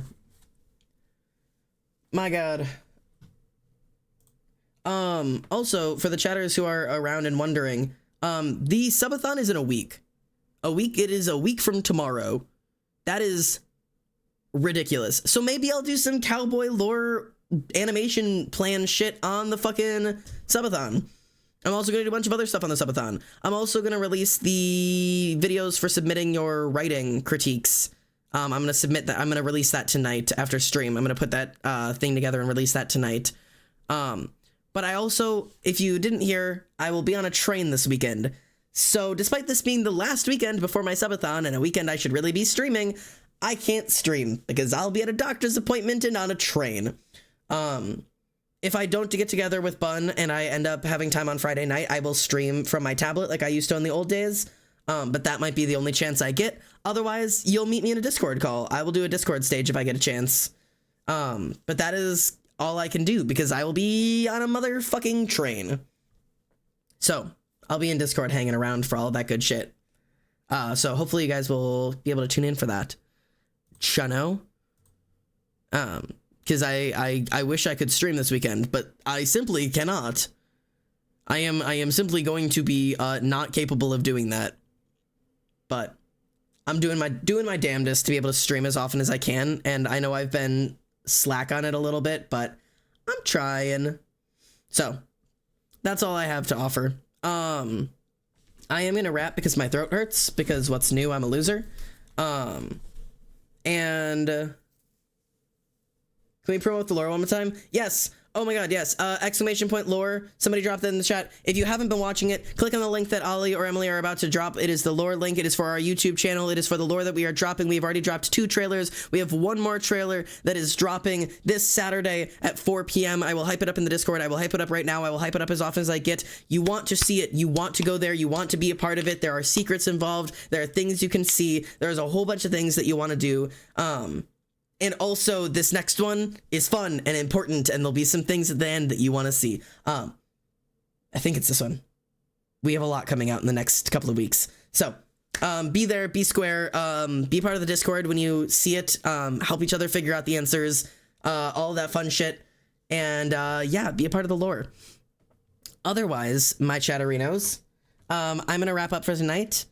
I'm gonna raid you guys over to Red, because it looks like they are doing a birthday party. It looks like they're doing a Jackbox party, and it looks like it's their birthday, so you can go and support them and wish them a happy birthday and play all that fun shit. Go play some Jackbox. Thanks for being here. Thanks for reminding me of what's important, because it's not surprising, you guys. It's being here with you. So I apologize for slipping into the content creator mindset every once in a while. I'm doing my best. And also, Photographer Transmask, thanks for sticking around for your first stream. Welcome home. We're glad to have you a part of the family. I hope you see you around again. Exclamation point Discord, if you're not in there, hop in there. I'm in there all the time if you ever want to chat. So, goodbye, everybody. Have fun. Have fun with Red. Be good. Behave. You guys know how to be. See you later. Good night.